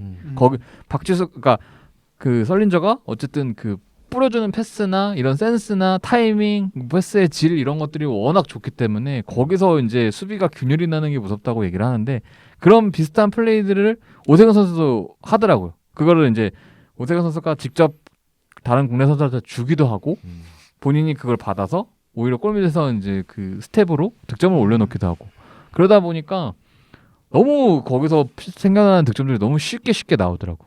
근데 사실은 그러면은 이제 KT에 그러면 오세근을 뭐 썰린저야 뭐 알렉산더나 브라운이 돌아가면서 한다고 치면 그럼 오세근을 누가 막을까를 곰곰이 생각해봤는데 그렇게 위협적인 예, 자원이죠. 양홍석 선수 잘 모르겠어요. 박준영 그것도 좀 잘 모르겠어요. 그렇다고 김현민 선수를 붙이기에는 터프할 수는 있지만 누구? 김현민, 누굴 막을 때? 오세근. 안 돼요. 그러니까 제가 봤을 때는 오히려 그 김현빈 선수 썰린 좀 막아야 돼요. 그럴 때는 오히려 김민욱을 쓸 수도 있겠다는 생각이 힘 좋고 사이즈 좋은. 예, 그러니까 한 번씩 반격하고 쓰시긴 하던데. 그러니까 경기력 자체는 되게 실망스럽긴 한데 이번 시즌에 그러니까 되게 좀 그런 인사이드 딱 잠궈야 될 때 워낙 그래도 기본 높이가 되니까 그러니까 한 번씩 쓰긴 하시던데. 그러니까 감독님은. 그쪽에서 그 김승희 감독님이 항상 예상을 말을 하시는 그 골밑 더블 포스트. 어쨌든 안이 탄탄해, 골밑이 탄탄해야 된다.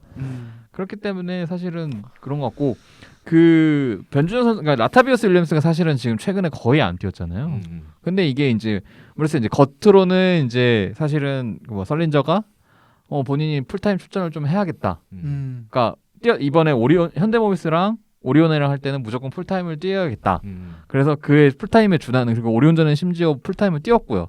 그리고 나서는 이제는 라타비오스 윌리엄스는 플레이오프 때 좀 출전 시간을 늘려가야 한다라고 얘기를 했지만 그게 과연 진짜 늘릴지는 사실 저는 의문이긴 해요. 근데 이제 와서 라타비오스 윌리엄스를 갑자기 뭐 5분, 10분씩 쓴다? 선인제도 30분 쓰고? 그거 좀 모르겠어요. 35분, 5분 쓰면 모르겠는데 근데 어쨌든 라타비오스 윌리엄스가 뛰었을 때 효과를 보는 건 저는 변준영이라고 보거든요. 그러니까 이제도랑 설린저가 메인으로 가면은 그 딱 5분 가량을 책임질 수 있는 게 변준영하고 라타비우스인데 라타비우스 윌리엄스가 투맨 게임이 괜찮아요. 그러니까 이해도가 아예 없진 않아요. 원래 이 선수도 그런 걸로 먹고 살아남았던 선수기 때문에 굉장히 그리고 기동력도 생각보다 괜찮고 그래서 오히려 그런 뛰어 들어가는 옵션에 있어서 변준영 선수가 왜냐면 요새 변준영 선수가 사실은 조금은 고립된 느낌이거든요. 왜냐면 워낙 지금 플랜 자체가 설린저 이제도 전성현, 오세근으로 워낙 4명이 탄탄하게 돌아가기 때문에 변준영 선수가 좀 약간 고립된 느낌이 있는데 딱 변준영 선수가 그 라타비오스 윌리엄스랑 딱 그 구간을 딱 책임져 주면은 사실은 저는 그래서 KGC가 사실은 40분 동안 빵꾸가 잘 안 나는 이유 중에 하나라고 생각을 하거든요. 그래서 근데 KGC가 정규리그 내내 허운을 못 막았던 것처럼 이런 플레이오프에서는 허운은 한 번 터지길 마련이야. 진짜 누구도 제어할 수 없게 터질 것 같거든요. 그러니까 그래서 저는 3대1로 보는. 재밌는 게 정규 시즌 때 허운 선수가 KGC 인상공사랑 6번 만났는데 20득점 그리고 30득점을 했던 경기는 다 졌어요. 근데 10점대 중후반 했을 때는 다 이겼어요. 오히려 이겼다. 네. 상징하는 바가 있네요. 상징하는 바가 있죠. 이게 무조건 뭐 허운 선수가 득점을 적게 하고 동료 선수들이 득점을 많이 했을 때 KT가 이겼다라고 굉장히 일반화할 수는 없겠지만 어느 정도의 그 느낌이 오시잖아요. 그렇죠. 그러니까 허운 선수한테 너무 공격 옵션이 몰려 있으면 오히려 상대팀 입장에서는 웃을 수밖에 없는. 네. 어쩔 수 그만큼 또 외국 선수들의 능력이 굉장히 그러니까 입장이 굉장히 중요하다 이거죠. 그렇죠. 그러니까 이제 보통 감독님들이 그런 허운이나 아니면 뭐 외국 선수 중에 뭐 에이스급 이런 선수들이 있는 상대 팀과 붙을 때 이런 얘기를 많이 하거든요. 그 선수를 집중적으로 막을 것인가, 아니면 그 선수한테 줄 건 주더라도 거기서 파생되는 걸 막을 것인가 이런 얘기를 기본적으로 일단 많이 해요. 일단은 사전 인터뷰에서. 맞아요. 아 근데 과연 KGC는 어떻게 할까? 근데 저는 KGC가 허운을 가만히 내버려둘 것 같지는 않거든요.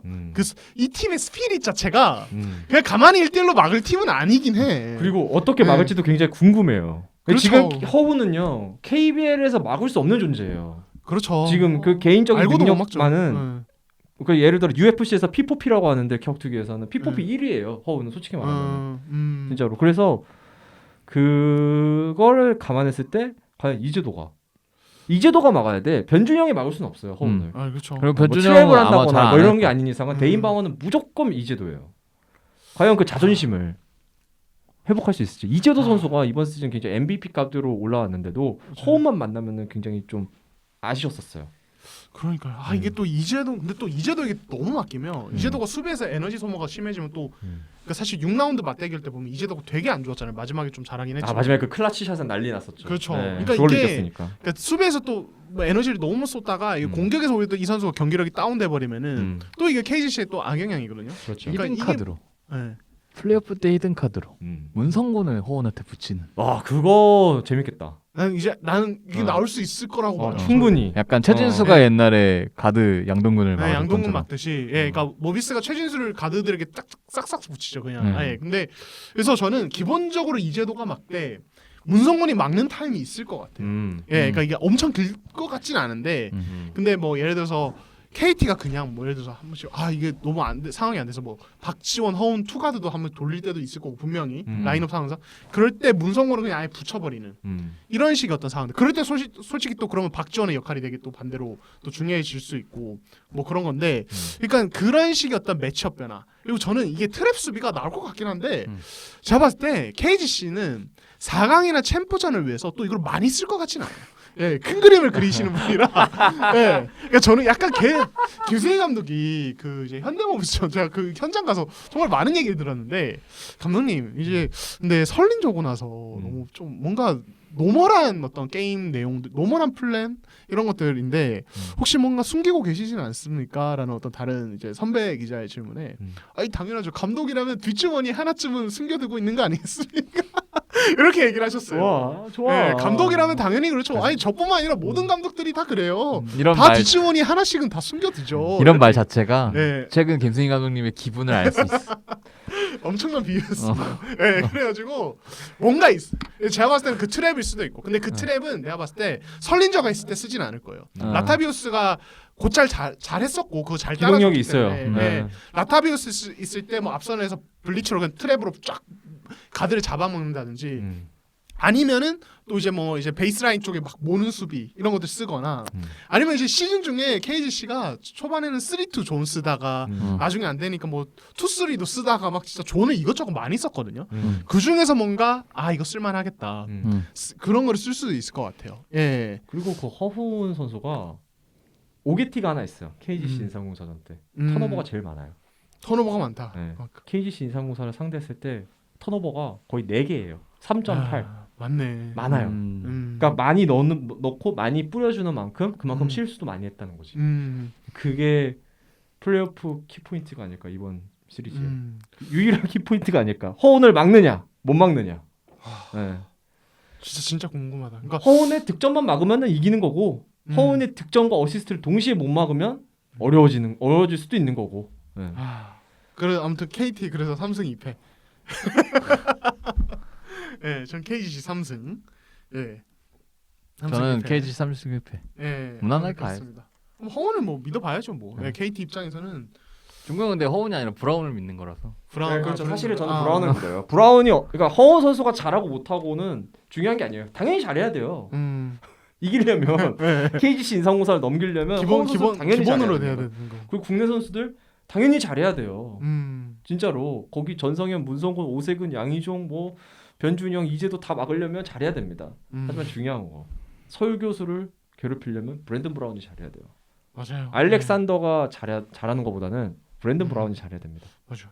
그러니까 제가 봤을 때 브라운은 이 선수 신장도 작고 아무튼 설린저보다 파워도 약하기 때문에 사실 뭐 설린저를 뭐 제어한다 이런 수비는 할 수 없을 거예요. 다만 이 선수가 이제 아까도 뭐 얘기했지만 이 스틸을 노리는 이 수비만큼은 진짜 좋거든요. 이게 양날의 검일 때도 있지만 디플렉션 팔이 너무 길고 내가 봤을 때 그 감각도 좋은 것 같아요. 디플렉션 탁 쳐내는 타이밍을 되게 잘 아는 본능적으로 아는 선수 같아요. 그래서 설린저가 캐치할 때나 이럴 때 한 번씩 툭 건드려서 밖에서 더 밀려서 잡게 만들고 아니면은 하이로 게임 하는데 오세근이랑 뭐 볼 들어올 때 그냥 툭 건드려 준다든지 그러면서 턴오버 유발하는지 이런 것만 해줘도 사실은 흐름이 플레이오프에서는 그런 작은 것들로 되게 묘하게 바뀔 수 있기 때문에 브라운은 분명히 제가 봤을 때 약간 이 엑스팩터 같아. 엑스팩터. 브라운 하기 나름이죠. 네, 진짜. KT가 브라운을 많이 안 쓰고 알렉산더를 많이 쓸 때 김현민 선수를 설린저한테 붙여봤었어요. 효과가 있었어요. 대신에 파울이 많아져요. 그래서 자유투로 점수가 똑같아져. 그러니까 필드골은 적은데 자유투를 많이 넣다 보니까 결국엔 뭐 1쿼터에 한 11점 넣고 이러더라고요. 잘 막아냈는데. 그러니까 그런 방법은 못 쓴다 이거지. 예. 결국에는 브라움이 어떻게 좀 이렇게 예. 팔로 긴팔 어디다 쓰겠습니까? 수비할 때 그렇죠. 잘해야죠. 그렇죠. 너무 예. 잘해요 브라움. 브라운이 진짜 중요. 네. 아 그리고 저는 브라운이 설린점 막는 거 중요한데 KT 이 바깥 윙 자원에서 전성현을 어느 정도 쫓아가느냐. 그러니까 이게 전성현이 지금 뭐 사실 알고도 못 막는 선수긴 한데 그렇죠.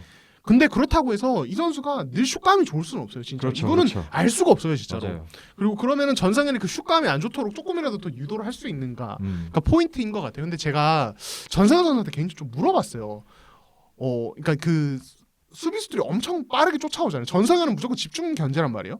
그럼 그 내 수비수와의 거리에 대한 감각을 어떻게 체크하고, 그러니까 슛을 던질 때 이 선수는 이쯤에 있으니까 그냥 던져도 되겠다. 이런 걸 어떻게 본인이 판단하느냐, 거리를 어떻게 재느냐, 네, 이렇게 물어봤는데 솔직히 상대가 아무리 빠르게 막 잘 쫓아오는 선수라도 스크린 피해서 나보다 작으면은 내가 공을 잡는 순간 이 정도 거리만 있어도 진짜 요 정도 거리만 있어도 그냥 거의 없다고 생각하고 던진다. 그냥 의식 자체를 안 한다.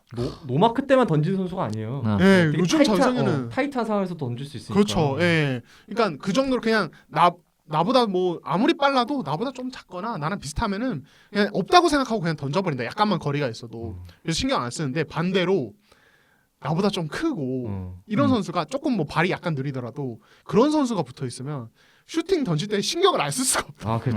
그래서 KCC 송교창이 좀 부담스럽대요. 자기 입장에서 한번 수비를 한 적이 있는데 그리고 이 얘기도 하더라고요. 문성곤이 상대 팀이었으면 진짜 큰일 날 뻔했다. 그렇지. 네, 성곤이가 진짜 무서웠을 거다. 그러니까 KT가 근데 또 보면은 장신이에요. 윙 쪽이 김영환, 양홍석 이란 말이에요. 예. 근데 이게 그들이 사실은 볼 없는 수비가 좋다고 볼 수는 없는데 발 빠르다 볼 수 없는데 김영환은 베테랑이다 보니까 스크린기를 되게 잘 읽는 선수고 양홍석도 신장 대비 이 뭐랄까요 민첩성과 스피드가 되게 좋은 선수란 말이에요. 여기서 변수를 혹시 성철 감독이 이걸 읽으신다면 저희 방송 들으시면 근데 그 외에 드렸어요 감독님. KT가 서동철 감독 부임 이후로 가장 아쉬운 게 뭐냐면 김영환과 양홍석 라인은 이미 좋았어요. 근데 그 라인을 대체할 수 있는 다른 포워드들, 발이 빠른 포워드들을 더 성장시키지 못했다는 거. 특히 문상옥 같이 키는 좀 작더라도 만약에 문상옥이 발이 빠르고 탄력 굉장히 좋은 선수고 수비가 나쁘지 않아요. 만약에 그 선수가 좀 기회를 받고 이렇게 성장을 했다면 전성현 스토퍼로 딱 10분만 썼어도 효과가 굉장히 컸을 텐데 그게 아쉬운 부분이죠. 양홍석, 김영환 선수 말고는 포드 자원에서 답이 없는 게 KT예요 지금.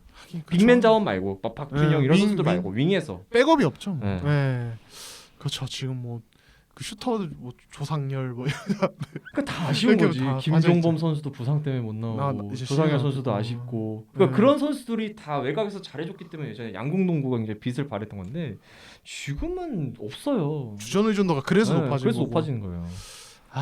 자 일단 좋습니다. 자 일단 그래서 민종 기자는 유일하게 KT, 예 그리고 최영석 기자 저는 KGC 한번 보겠습니다. 근데 솔직히 쉬울 것 같지는 않긴 해. 3대0 나는 내가 겁나요. 3대0은 아닐 것 같긴 하거든요. 예. 3등 나오면 안 됩니다. 예. 재미없어요. 3대0은 아니죠. 예, 아무튼 그렇게 했고 저희가 사실은 오늘 플레이오프 못 간 4개 팀 좀 다루려고 했는데 스피드하게 가시죠. 그러면 저희가 또 비시즌 나중에 또 이 팀들은 비시즌 일찍 시작하니까 훈련을 그때 뭐 저희가 취재하고 다뤄도 되니까. 자 일단은 이 두 팀을 묶어서 한번 얘기를 해볼게요. SKDB 우승 후보였다가 6강도 못 갔습니다. 그렇죠. 예, 좀 어떻게 보셨어요 이번 시즌? 뭐 불운했죠. 불운한 시즌이었고 또 외국 선수 말썽도 좀 있었고 공통적으로 오너아코와 원희 심지어 지난 시즌에 최고 외국 선수들이었던 그 둘이 말썽을 피우면서 좀 문제가 있었고 부상자도 많았고요. 네. 주축 선수들의 부상 여파가 아직도 이어지고 있죠. 사실은 그렇죠. 최준영 선수도 없고 여기 김종규 선수가 계속 몸이 안 좋고 또 심지어 안면 부상까지 있었고요. 조금 시기만 좀 빨리 이렇게 주축 선수들이 돌아오거나 외국 선수들이 정상 궤도에 올랐다면은 6강 싸움을 충분히 할 수 있었을 텐데 그럼에도 6강 싸움을 할 수 있을 정도로 강한 팀인데 그렇죠. 근데 너무 시기가 늦었고 이미 다른 팀들이 쭉 치고 올라갈 때 그 팀들은 너무 가라앉아 있기 때문에 대신에 그 팀이 그렇다고 이 두 팀이 미래가 없냐 이건 아니에요. 저력이 있어요.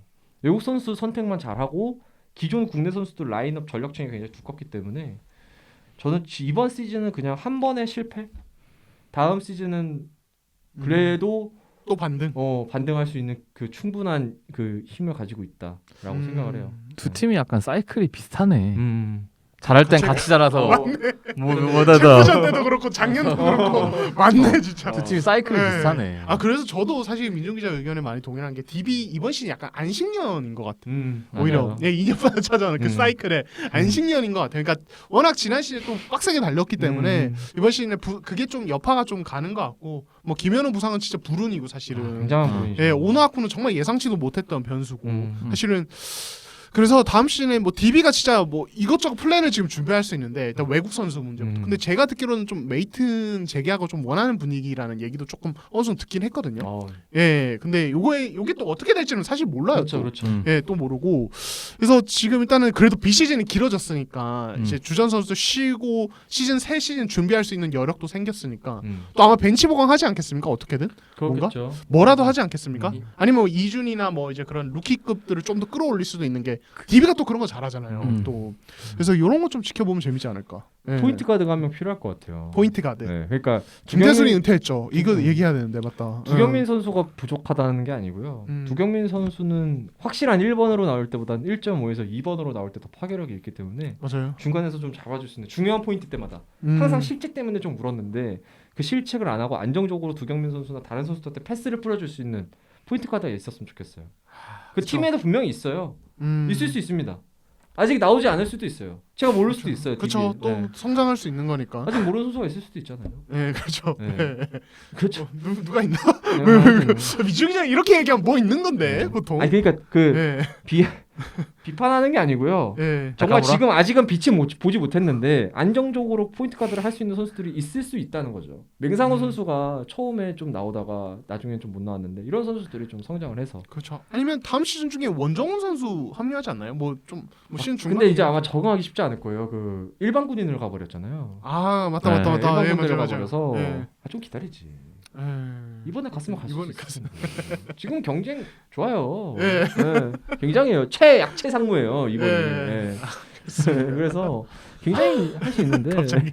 아 죄송합니다. 아, 또 아무튼 DB는 가드가 필요해. 근데 이게 김태술이 은퇴했잖아요. 은퇴를 선언하면서 거기가 또 확실히 빈 것 같아요. 그러니까 시즌 중에 그 DB가 또 상승세 탈 때 이제 두경민이랑 허웅이 공통적으로 했던 게 김태술이랑 같이 있으면은 정말 뛰기 편하다. 그러니까 김태술, 두경민, 허웅 3가드로 돌릴 때도 이게 김태술 쫙쫙쫙 뿌려주고 2대2도 살려주고 이러니까 그냥 두경민, 허웅 쪽에서도 슈팅하기 너무 좋은 찬스가 많이 나고. 근데 김태술이 나가는 순간 이제 거기 그 공백이 생긴단 말이에요, 사실은. 그것까지 다 채워야 예, 되니까. 운영을 이상호랑도 정말 신뢰를 많이 했던 김태술인데 이 선수가 은퇴를 하면서 그 공백이 생기는 것만으로도 미주 기자가 말하는 것과 또 일맥상통하는 부분이 있지 않나 싶습니다. 예. 또 최양석 기자는 좀 어떻게 보세요? 이 두 팀은 사실은 저는 아마 올 시즌을 계기로 조금 이제 뭐 라인업 운영이나 전체적인 선수 시즌 운영에 조금 두 사령탑 분들이 좀 변화가 있지 않을까라는 생각을 해봐요. 일단 DB 같은 경우는 사실 이상봉 부상 이슈가 너무 컸고 그로 인해서 이제 사실 로스터에 그러니까 부상 선수가 이름을 올렸을 정도로 굉장히 상황이 안 좋았었잖아요. 그러니까 그런 상황이었기 때문에 사실 이상봉 감독님도 시즌 도중에 계속 그런 얘기했죠. 그러니까 그 이전까지는 이제 선수의 그 앞길을 위해서 예를 들면은 조금 활용도가 떨어진 선수를 그냥 보내주고 그리고 그런 걸 했는데 이제는 나도 좀 생각을 바꿔야 된다. 왜냐면은 갑자기 이렇게 터질 줄 몰랐기 때문에 그거에 대한 대비책이 나도 안 돼 있다. 트레이드를 하려고 해도 부상 선수를 줄 수는 없지 않느냐. 약간 이런 식으로 약간 얘기를 하셨거든요. 그러니까 결과적으로는 이제 그 로스터 운영 과연 그 활용도가 떨어지는 선수들을 그러니까 물론 이 선수들을 그러니까 사실 그래서 풀어준다고 해서 이 선수들이 당장 다른 팀에 가서 만약에 막 30분씩 뛰냐 사실 이건 아니거든. 어렵지. 왜냐면은 어쨌든 그 팀들도 약간 백업 멤버들이 필요했는데 다만 DB보다는 많이 뛸 수 있어서 그 보내주는 느낌이거든요. 근데 그게 아니라 이제는 조금 이 선수들이 어쨌든 DB는 D리그도 잘 운영하는 팀 중에 하나이기 때문에 그렇게 해서 실전 감각 유지시켜서 필요할 때마다 이렇게 쓰고 이런 것들을 조금 그러니까 로스터 이렇게 뭐라 해야지 순환? 그게 조금 이제 잘 될 필요가 있을 것 같고 사실 뭐 그 주축 선수들 늦게 쓰고 막 이런 거는 사실 저는 그거에 대해서 평가는 아직까지는 보류. 그게 맞는지 뭐 틀렸는지는 사실 잘 모르겠어요. 그냥.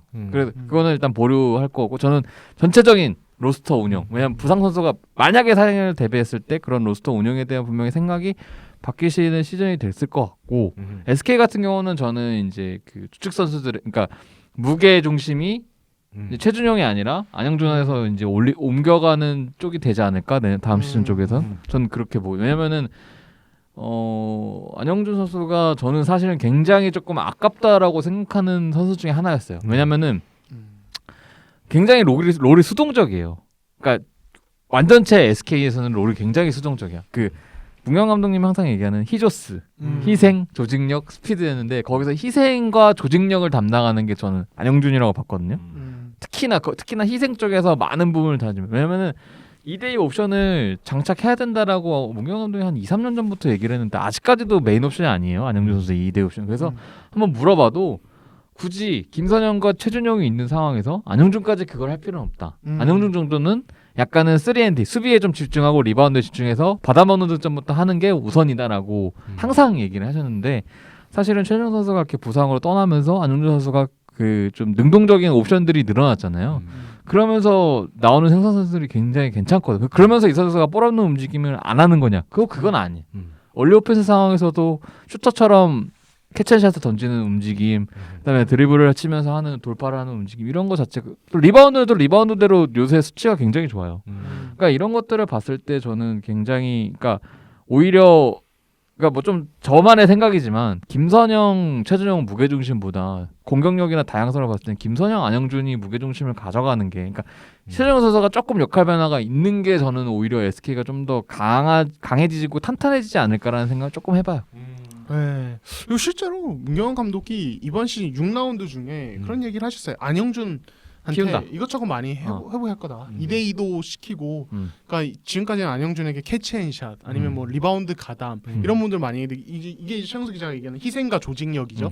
근데 이제는 2대2 옵션 아니면은 이렇게 얘기도 하더라고요. 그러니까 2대2 외에도 슈터로서의 움직임을 봤을 때 솔직히 전준범이나 전성현 같이 움직일 수는 없는 선수다. 근데 송교창, 양홍석과 비교하면은 안영준이 제대로 하기 시작하면은 그들에게 밀릴 거라고 보진 않는다.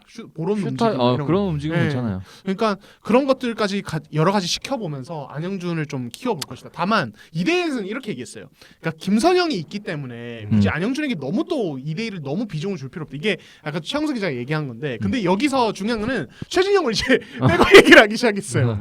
문경 감독께서. 그리고 그래서 뭐 이제 예를 들어서 예전에는 김선영이 뭐 9번 하고 안영준이 1번 할 거를 김선영이 한 7번 정도로 줄이고 안영준이 3번 하는 식으로 안영준이 2대1을 늘릴 거다라는 얘기도 하셨거든요. 그래서 저희가 봤을 때 이거 중요한 것 같고 또 그 문경 감독이 그 6라운드 전자랜드전 앞두고 또 이런 얘기도 했습니다. 아 이번 시즌 내가 정말 많이 배우는 것 같다. 나 이제는 좀 운영 방식을 바꿔야 될 것 같다. 그리고 선수단 정리라는 멘트까지 하셨어요.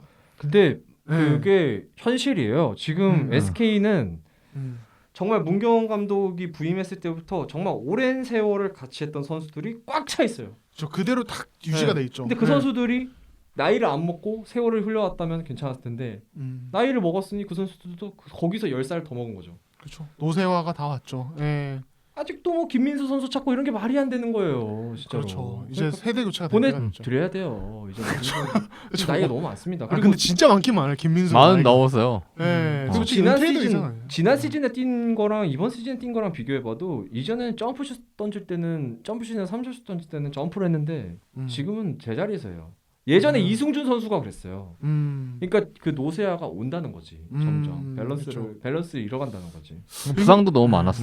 부상도 계속 이어지고. 이제는 뭐 허리는 뭐 그냥 본인도 이제는 예상을 못하는 수준까지. 그렇다고 그 선수가 되게 저연봉 선수도 아니고요. 그렇죠. 연봉도 많이 챙겨줬죠. 3억대. 네.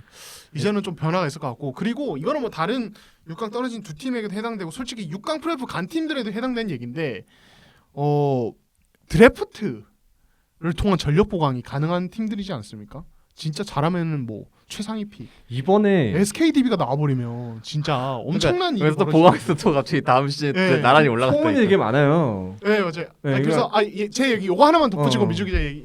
그래서 심지어 최근에 그 BB 이상훈 감독이 시즌 그러니까 지난주에 그 경기 전에 이제 이렇게 기자들과 얘기한 자리에서 드래프트 누구 나오냐 안 나오냐 이런 걸 그러니까 그 정도로 지금 드래프트가 만약에 최상의 픽이 걸리면 이게 엄청난 변수가 될 수, 진짜 엄청난 전력 보강으로 이어질 수 있는 게 사실은 두 팀이잖아요. DBSK는 기본 전력이 있으니까.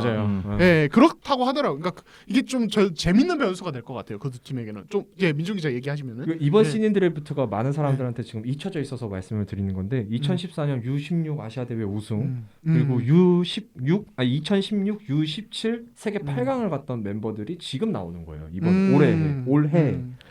근데 이제 여기에는 양재민 선수나 뭐 신민석, 이정현 그리고 뭐 한해 위인 하윤기 그러니까 나이가 많죠. 30살이 그리고 이제 여준석 선수도 지금 나올 수 있다 없다 얘기가 계속 나오고요. 재밌는 소문 많아요. 여준석 선수와 양재민 선수는 지금 소문의 중심에 있는 거고 사실 양재민 선수가 아까 잠깐 말씀드리려고 했었는데 짧게만 말씀드릴게요. 계약이 2년 계약이 아니고 1+1 계약이라서 구단에서 만약에 재계약을 하게 되면은 한 시즌 더 뛰는 거고 만약에 그게 아니라면 이제 다른 팀을 알아봐야 되는 상황이에요. 근데 이제 양재민 선수도 굉장히 출전 기회를 많이 못 받았고 근데 최근에 그 레반과 홋카이도전 그 주말 연전에서 굉장히 좋은 모습을 보여줬기 때문에 그리고 그 거쪽에서 뭐라 해야 돼 그거를 운동할 때 그 태도 그걸 에티튜드 아니면 워크 에틱. 워크 에틱. 예. 그거를 굉장히 좋게 높게 보고 있는 상황이라서 그리고 2m 1의 자원이고 그래서 지금 굉장히 고민을 많이 하고 있어요. 물론 이거는 뭐 오피셜한 부분은 아닙니다. 야 만약에 그 선수까지 드래프트 신청하게 된다. 야 진짜 만약 여준석, 양재민 다 나오고 여기 이정현의- 하윤기, 이정현 진짜 신민석. 신민석 뭐 이런 자들 다 나오면은 이거 솔직히 이거 전 여쭤볼게요. 저는 이제 함부로 평가할 수 없으니까 이거 황금 드래프트라고 말해도 되지 않을까요? 이 정도면 굉장한 만약에 양재민 네. 선수가 네. B리그 잔류를 선택하지 않고 만약입니다 이거는 만약에 KBL 드래프트를 신청을 해요.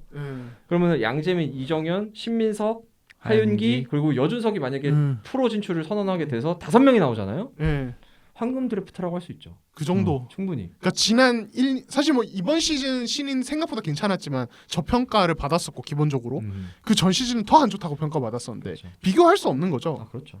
지난 시즌이요? 네, 지난 시즌 이번 신인 시즌과 지난 선수들이요? 시즌 신인들과는 그러니까 그들을 폄하하는 게 아니라 그냥 드래프트 때의 평가.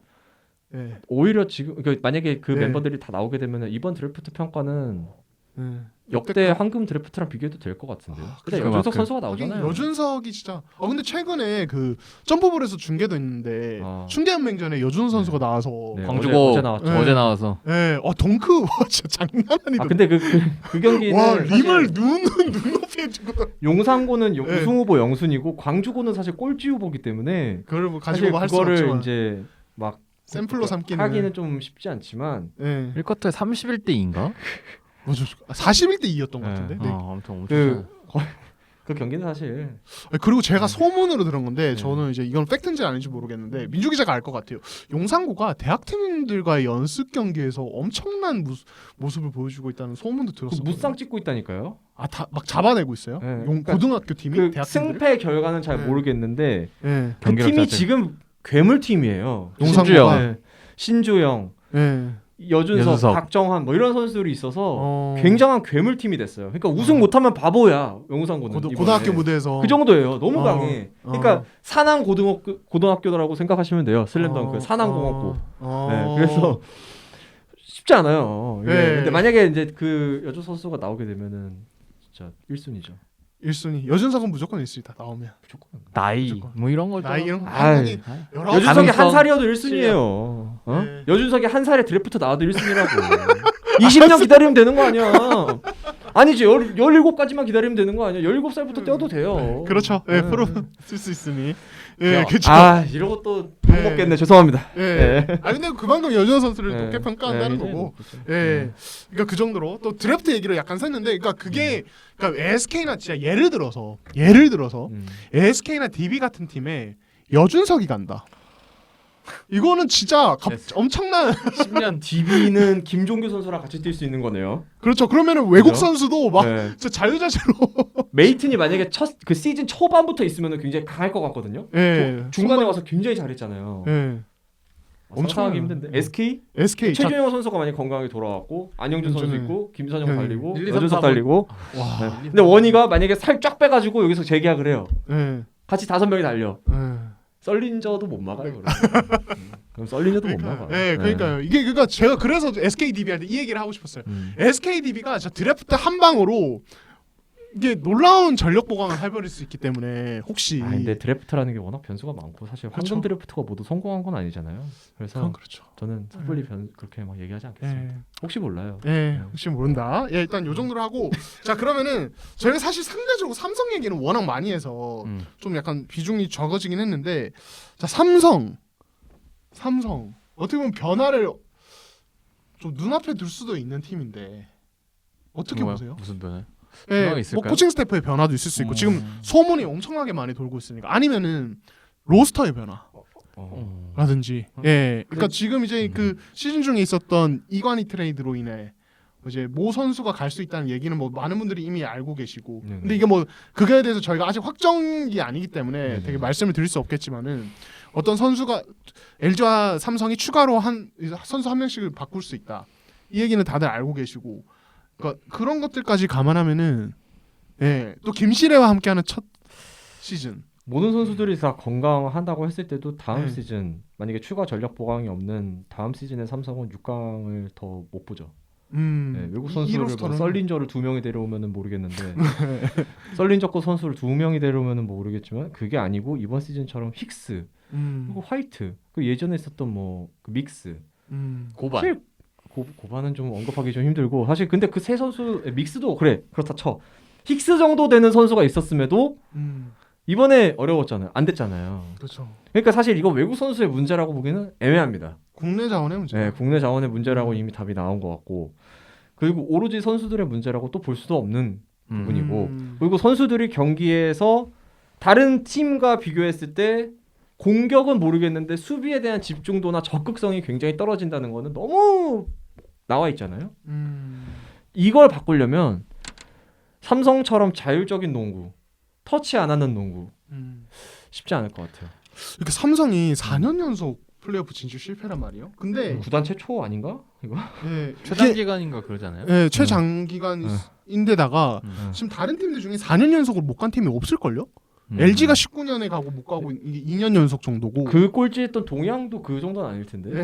그러니까 지금 이거는 사실은 굉장히 암흑기가 긴 거예요. KBL 기준으로. 엄청 봤을 때. 긴 거죠. 예, KBL 기준 4년 연속 6강이 한 번도 못 갔다는 것은 굉장히 긴 거고 이거는 어떻게 보면은 심각하게 좀 받아들여야 될 결과물이긴 하거든요. 그러니까 여러 상황에서 저는 그러니까 대처 능력에 대한 부분이 사실은 이게 워낙 그러니까 시스템적으로 확 타이트하지 않기 때문에 이게 떨어진다고 보는 게 결과적으로 저는 그 KC 시전에 딱 드러났다고 봐요. 그 2쿼터 때 그 존 프레스 개박살이 났는데 그 개박살이 날 동안 그 어느 하나 변화가 없었잖아요. 중간에 뭐 김동욱 선수 뭐 투입하는데 그러니까 디테일한 어떤 뭔가 전술적으로 잡아주는 부분이 없고 이게 그 오로지 한 짐이 김진영 선수한테 모든 게 다 쏠려서 사실은 그게 김진영 선수만의 잘못으로 보여지긴 하지만 사실은 그 리드아웃을 하지 않은 삼성 선수들 그 다음에 인바운드 패스를 김준일 선수가 갑자기 뜬금없이 하는 그런 상황. 그러니까 그런 것들이 그러니까 그런 제일 절체절명의 위기의 순간에서도 그런 게 발휘가 안 되는 거면은 저는 사실 전체적으로 디테일함이 많이 떨어졌다라고 볼수 왜냐면 그때 상황이 너무 실망스럽거든. 왜냐면 전찬신 감독님은 그때 거의 그 북산을 상대하는 산안금고의 느낌이었어요. 딱 시작과 동시에 이쿼터 시작과 페인즈가 딱 등장하더니 프레스. 앞에서 폰을 빡 펼치고 있으니까 하프코트를 넘어갈 수가 없다. 똑같잖아. 상황이. 슬램덩크네 진짜. 그래서 나는 사실 그때 너무 생각났어. 이건 완전 산왕대 북산이다. 옆에 김영훈 기자랑 바스켓코리아 김영훈 기자랑 같이 있어. 이건 산왕대 북산 아니냐. 근데 그 정도로 진짜 거기에 엄청 당하긴 했어요. 진짜 턴오버 몇 개를. 그럼 기억도 안 나죠. 근데 또 삼성이 6강을 밀었던 게 희망을 버릴 수 없잖아. 근데 그 경기의 끝이 어떻게 됐냐? 북산의 북산이 승리다. 이겼지 않았냐? 그럼 그런 삼성이 얘기를 하고 북산? 있어? 일하러 가서? 이런 식으로 장난까지 했었는데 그러니까 그 정도로 그 존 프레스에 그냥 박살 났어요. 솔직히 말해서 그렇죠. 개박살이 났습니다. 근데 그런 디테일한 코칭이 떨어지는 상황에서는 그러니까 디테일한 걸 선수들도 그렇고 코칭 스태프 그런 게 못 잡는 이상은 사실은 6강을 제가 밀긴 했지만 그런 게 떨어지면 사실 힘들긴 하죠. 그게 제일 중요하다고 변화가 필요하다. 네, 그러니까 뭔가 전술적으로 그걸 확실히 잡든 아니면은 뭔가 전술 모르겠어요. 아무튼 근데 좀 예. 잡아야 돼. 전술 뭐 이런 것도 중요한데 보강. 가장 중요한 거는 전력 보관도 사실 음. 아무리 해도 큰 차이가 없어. 뭐 송교창이나 이런 이재도나 이 정도 되는 선수 안 잡는 이상은 어. 대어를 잡아요. 대어 잡는 벤치 거는- 벤치 자원 뭐 롤 플레이어 이제까지 FA 최근에 보면은 다 벤치 자원 롤 플레이어 잡았지. 다 주전급 선수들을 잡은 거는 이번에 트레이드 하나 빼고는 없을걸요. 아마. 그전에 뭐 뭐- 김동욱 거액으로 데려온 거는 또 사실 대어는 아니었고. 그 전에도 네. 무상 트레이드로 베스용, 뭐 그쵸. 김강철. 아, 뭐 근데 이렇게 그러니까 실질적으로 코트 위에서 오래 뛸 수 있고 오래 영향력을 행사할 수 있는 선수들이 필요한 팀이 삼성이었는데 적재적소에 쓸 수 있는 롤플레이어 벤치 자원만 보강해 가지고는 큰 변화가 일어날 수 없다는 거죠. 그 삼성은 그걸 오랜 시간 증명을 해왔고요. 그런 변화를 못 했다는 거에 대해서 저는 굉장히 그 정체성부터 다 바꿔야 된다고 생각해요. 삼성은. 삼성은 여자 농구가 자율 농구를 해가지고 굉장히 잘 됐죠. 근데 남자 농구는 사실 그렇게 자율 농구하니까 좋아진 게 안 보여요. 좋아진 게 없어요. 삼성은. 그러니까 이건- 여자 농구에서의 자유농구가 성공할 수 있었던 건 어쨌든 그 임금배 감독님의 디테일한 그런 것들이 있었기 때문에. 남다르시죠. 네. 근데 거기서 이제 좀 차이가 나는 거죠. 그러니까 저는 자율 농구라고 생각하지 않습니다. 방목 농구라고 생각을 해요. 서울 삼성. 그러니까 자율 농구와 방목 농구는 굉장히 큰 차이가 있고 저는 거기서 가장 큰 차이점을 뭐냐면은 삼성생명은 자율로서 근데 훈련 땐 자유롭지 않았대요. 맞아. 코트 위에서 자유로운 거예요. 근데 그 자유로움이 어떻게 나오냐? 훈련 때 빡세게 딱 하고 시간이 길다기보다는 정확하게 주입을 하고 연습을 하고 훈련을 하고 해서 코트 위에서 그거를 별다른 그런 디테일한 지시 없이도 선수가 알아서 쫙 그림을 펼칠 수 있는 그게 진짜 자유로운 건데 훈련 시간 적고 뭐 빨리 퇴근시켜주고 개인 운동 빨리 많이 하고 이래서 자율농구가 생긴다는 건 아닌 거죠. 이게 다른 거. 저는 그래서 그러니까 삼성을 정확하게 자세하게 보면은 이규석 코치를 찾아가서 개인 연습을 하는 선수들 많아요. 있습니다. 차민석 선수도 있고요. 임도서 선수도 그렇고 장민구 선수도 그래요. 삼성이 뭐 선수들 놀린다, 놀게 만든다 그건 아니에요. 근데 다른 팀들보다 강도가 약한 건 사실이고 쉴 시간 많고 자율적인 시간 많고 개인 연습 시간 뭐 많죠. 하는지 안 하는지는 뭐 그거는 제가 두 눈으로 보지 못했기 때문에 뭐 이렇게 한다고는 얘기할 수 없고 많이 바뀌어야 된다고 생각을 합니다. 그쵸. 어쩌면 강한 스타일의 지도자가 오는 것도 답일 수도 있어요. 그렇죠. 그런 얘기를 사실은 할 수 있는 시점인 것 같고 아니 내 시즌 실패했으면은 이제는 이건 예. 엄청 커요. 이거. 이게 뭐 우승도 아니고 6강을 못 간 거면 사실 그 전까지도 중간인데 7년? 8년? 지휘봉 잡은 기간이. 근데 물론 근데 이거를 전부 다 이상민 감독님과 이규석 코치 뭐 이런 사람들에게 다 책임을 жил머지게 할 수는 없어요. 그쵸. 왜냐면은- 사실 이 정도면 사실 복합적으로 보통 작용하는 경우가 많으니까 그분들이 여러 이렇게 가지. 농구하라고 시킨 건 아니거든요. 맞아요. 예. 또 이상민 감독이 또 경기 전에 그런 허슬이나 리바운드에 대해서 되게 많이 강조를 해요, 사실 선수들에게. 근데 그러니까 그를 괄시하는 그러니까 무시하는 감독이 아니에요. 오히려 그걸 이상민. 더 중요하게 생각하는 지도자예요. 예. 약간 근데 선수들이 솔직히 이행이 안 돼. 약간은 올드스쿨이라서 오히려 리바운드 맞아요. 그런 수비. 오히려 이런 거에 강조를 대해서 해요. 되게 리바운드 수치에 되게 민감하고 리바운드 잡으라고 계속 리바운드 잡으라고 상담을 되게 많이 한다고. 어쩌면은 더 자율적인 농구로 보면은 조성원 감독님이 더 자율적이세요. 말씀하시는 거 보면은 거기는 훈련부터가 훈련부터 되게 자유롭잖아요. 30분 막 약속 시간 30분 만에 끝나기도 하고. 거기는 선수단 분위기가 안 좋아질 수가 없는 팀이라니까요. 아니 퇴근 빨리 시켜주는데 누가 안 좋아해요 회사원이. 자, 그러면 바로 네? 얘기 나온 김에 저희가 시간이 약간 초과했는데 네. 바로 LG로 좀 얘기 좀 하고 마무리할게요. 자, LG가 이번 시즌 꼴찌했는데 자, 자율농구로의 변화. 아니, 거기 훈련 보니까 시간 줄이고 정말 분위기 세신. 영상 보니까 쇄신. 그 하프코트 슈팅 던지는 것도 조성원 감독님 다 같이 하더만 코치님들까지. 네, 진짜 그러니까 분위기 좋은 건 인정이야. 근데 그 맞아요. 분위기가 어떻게 좋아졌냐는 굉장히 중요하죠. 응. 첫 감독님으로서 첫 시즌 부임해가지고 꼴찌 그럴 수 있다. 저는 프로에서는 그건 용납이 안 된다고 생각을 합니다. 결과에 대해서는 대실패예요. 대신에 LG는 미래가 있는 팀인 것도 맞습니다. 이광진 선수 잘했잖아요. 민중구에 담겨. 기가 막혔잖아요. 이광진 진짜 인정. 제 눈은 틀리지 않았습니다. 조성원 감독이 네. 시즌 중에 이광진 얘기할 때, 그러니까 되게 침울해 하시다가도 이광진 얘기를 하실 때 얼굴이 활짝 피세요. 흥미를 예, 돋게 하는 D리그에 선수들. 있을 당시였는데도 그때는 그러니까 그 정도로 되게 좀 고무적으로 보고 계시는 느낌이 들었고 정말 진짜 마스크도 네. 좋고 실력도 네. 괜찮고 그리고 아니 신인이 그렇게 덩크를 노마크 찬스에서 덩크를 때릴 수 있는 그런 담대함. 네. 물론 아직은 롤플레이어고 신인인 건 맞지만 지금 네. 현재 LG에서 뛰고 있던 포워드 중에서 그래도 가장 괜찮았었어요. 그 시기에 때는 그래서 서민수 선수 돌아오면서 좀 많이 입지가 줄어들긴 했지만. 그러니까 이광진이 폼이 올라오고 서민수가 또 이제 예를 들어 부상을 좀 줄이고 정의재는 저는 근데 이번 시즌 그렇게 나쁘진 않았다고 보거든요. 정의재 자체는. 그렇죠. 네, 저는 수비도 꽤 헛스럽게 잘 해주고 살림꾼이었어요. 네, 진짜 살림꾼이어서 저 정의재 괜찮았다고 봐요. 그러니까 LG가 뭐 식스맨상 넣었었나? 식스맨은 아니겠는데 이번 시즌에 사실은 그러니까 LG가 또 그런 부분 인정하니까 거기에 넣었다고 생각을 하거든요.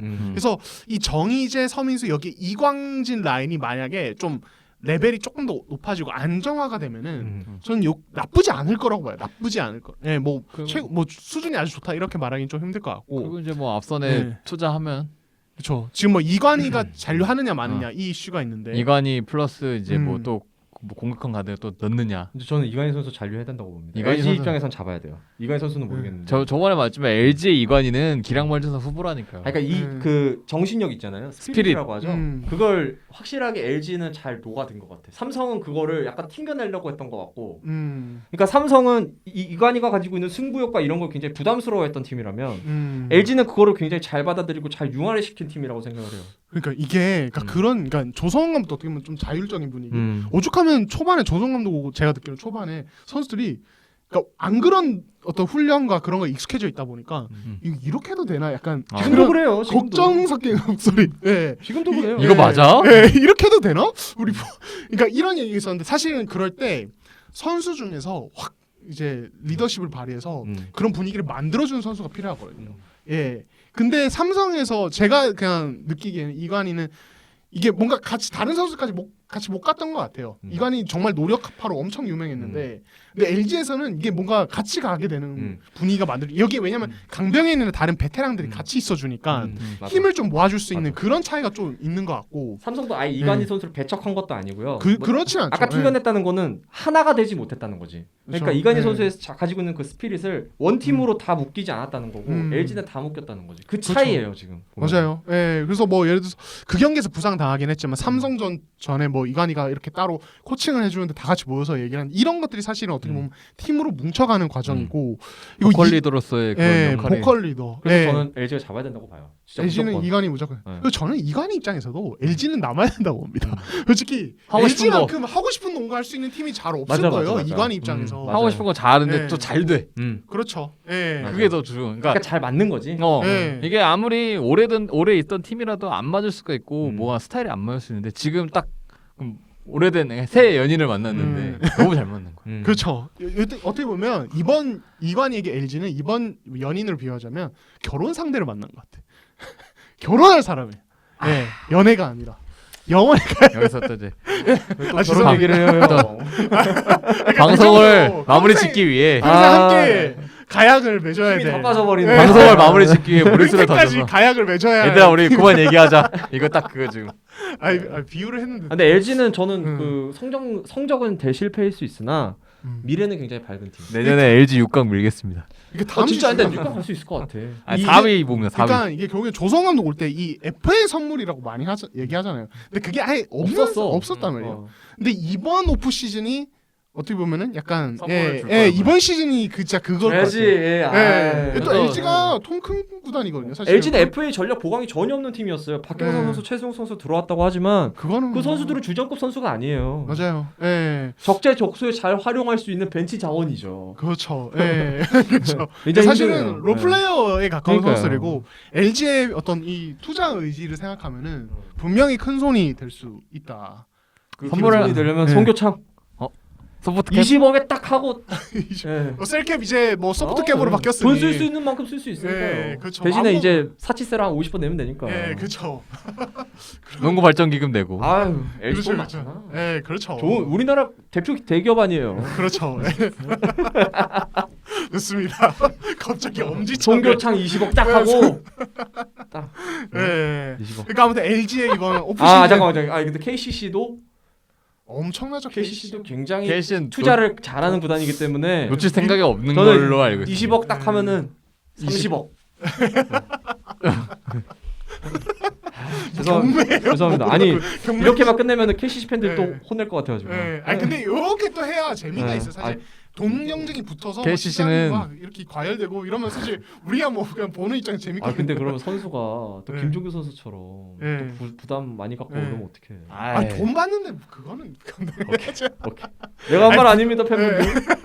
근데 사실은 그러니까 뭐 여담이지만은 고액 연봉자들의 그러니까 나는 그러니까 약간 뭐 롤플레이어들이 생각 이상으로 뭐 예를 들어서 고액 연봉을 받는 케이스면은 부담을 느끼는 멘트를 할 수 있을 것 같아. 이게 시장 제도의 문제로 해서 연봉이 거품이 끼는 거니까요. 안혜지 선수처럼요. 예, 네.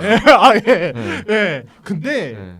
그러니까 아무튼 굉장한 거품이죠. 그러니까 FA에서 최대어들이나 이런 선수들은 저는 그런 멘트보다는 오히려 거기에 책임감 갖고 더 내가 그 가치 땅 보여주겠다라고 멘트하는 게 맞지. 거기에 대해서 제가 이 연봉 그러니까 맞아요, 그런 A급 맞아요. 선수들은 부담이 된다는 말을 나 진짜 저는 하지도 않을 거라고 보고 실제 속은 그렇지 않을 거라고 멋있을 보고. 것 같아 그러면. 예, 그게 더 멋있는 네, 태도인 진짜 것 멋있을 것 같아. 예. 내가 보여주면 되잖아. 그렇죠. 나 돈 이 정도 네. 받을만 해. 보여줄게. 그렇죠.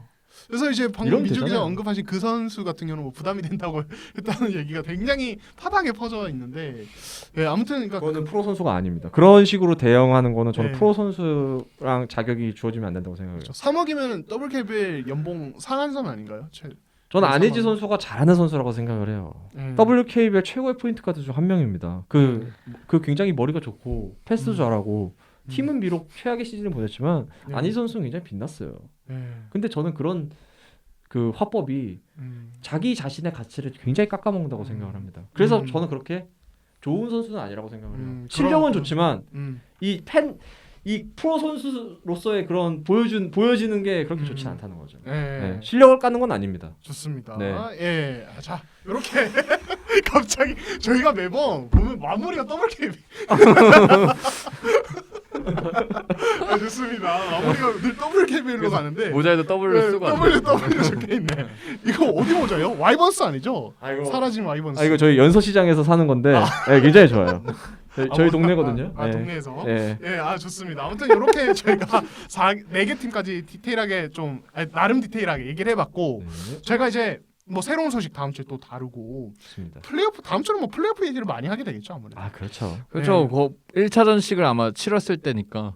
네. 그래서 저희가 뭐 현장에서 같이 취재도 하고 그럴 텐데 이제 다음 방송에서는 또 이제 플레이오프 얘기 좀 더 디테일하게 이런저런 에피소드 얘기하면서 저희가 한번 방송해 보도록 하겠습니다. 네. 자, 네. 그럼 두 분 고생 많으셨습니다. 예. 감사합니다. 저희는 다음에 더 뵙겠습니다. 감사합니다. 감사합니다. 감사합니다.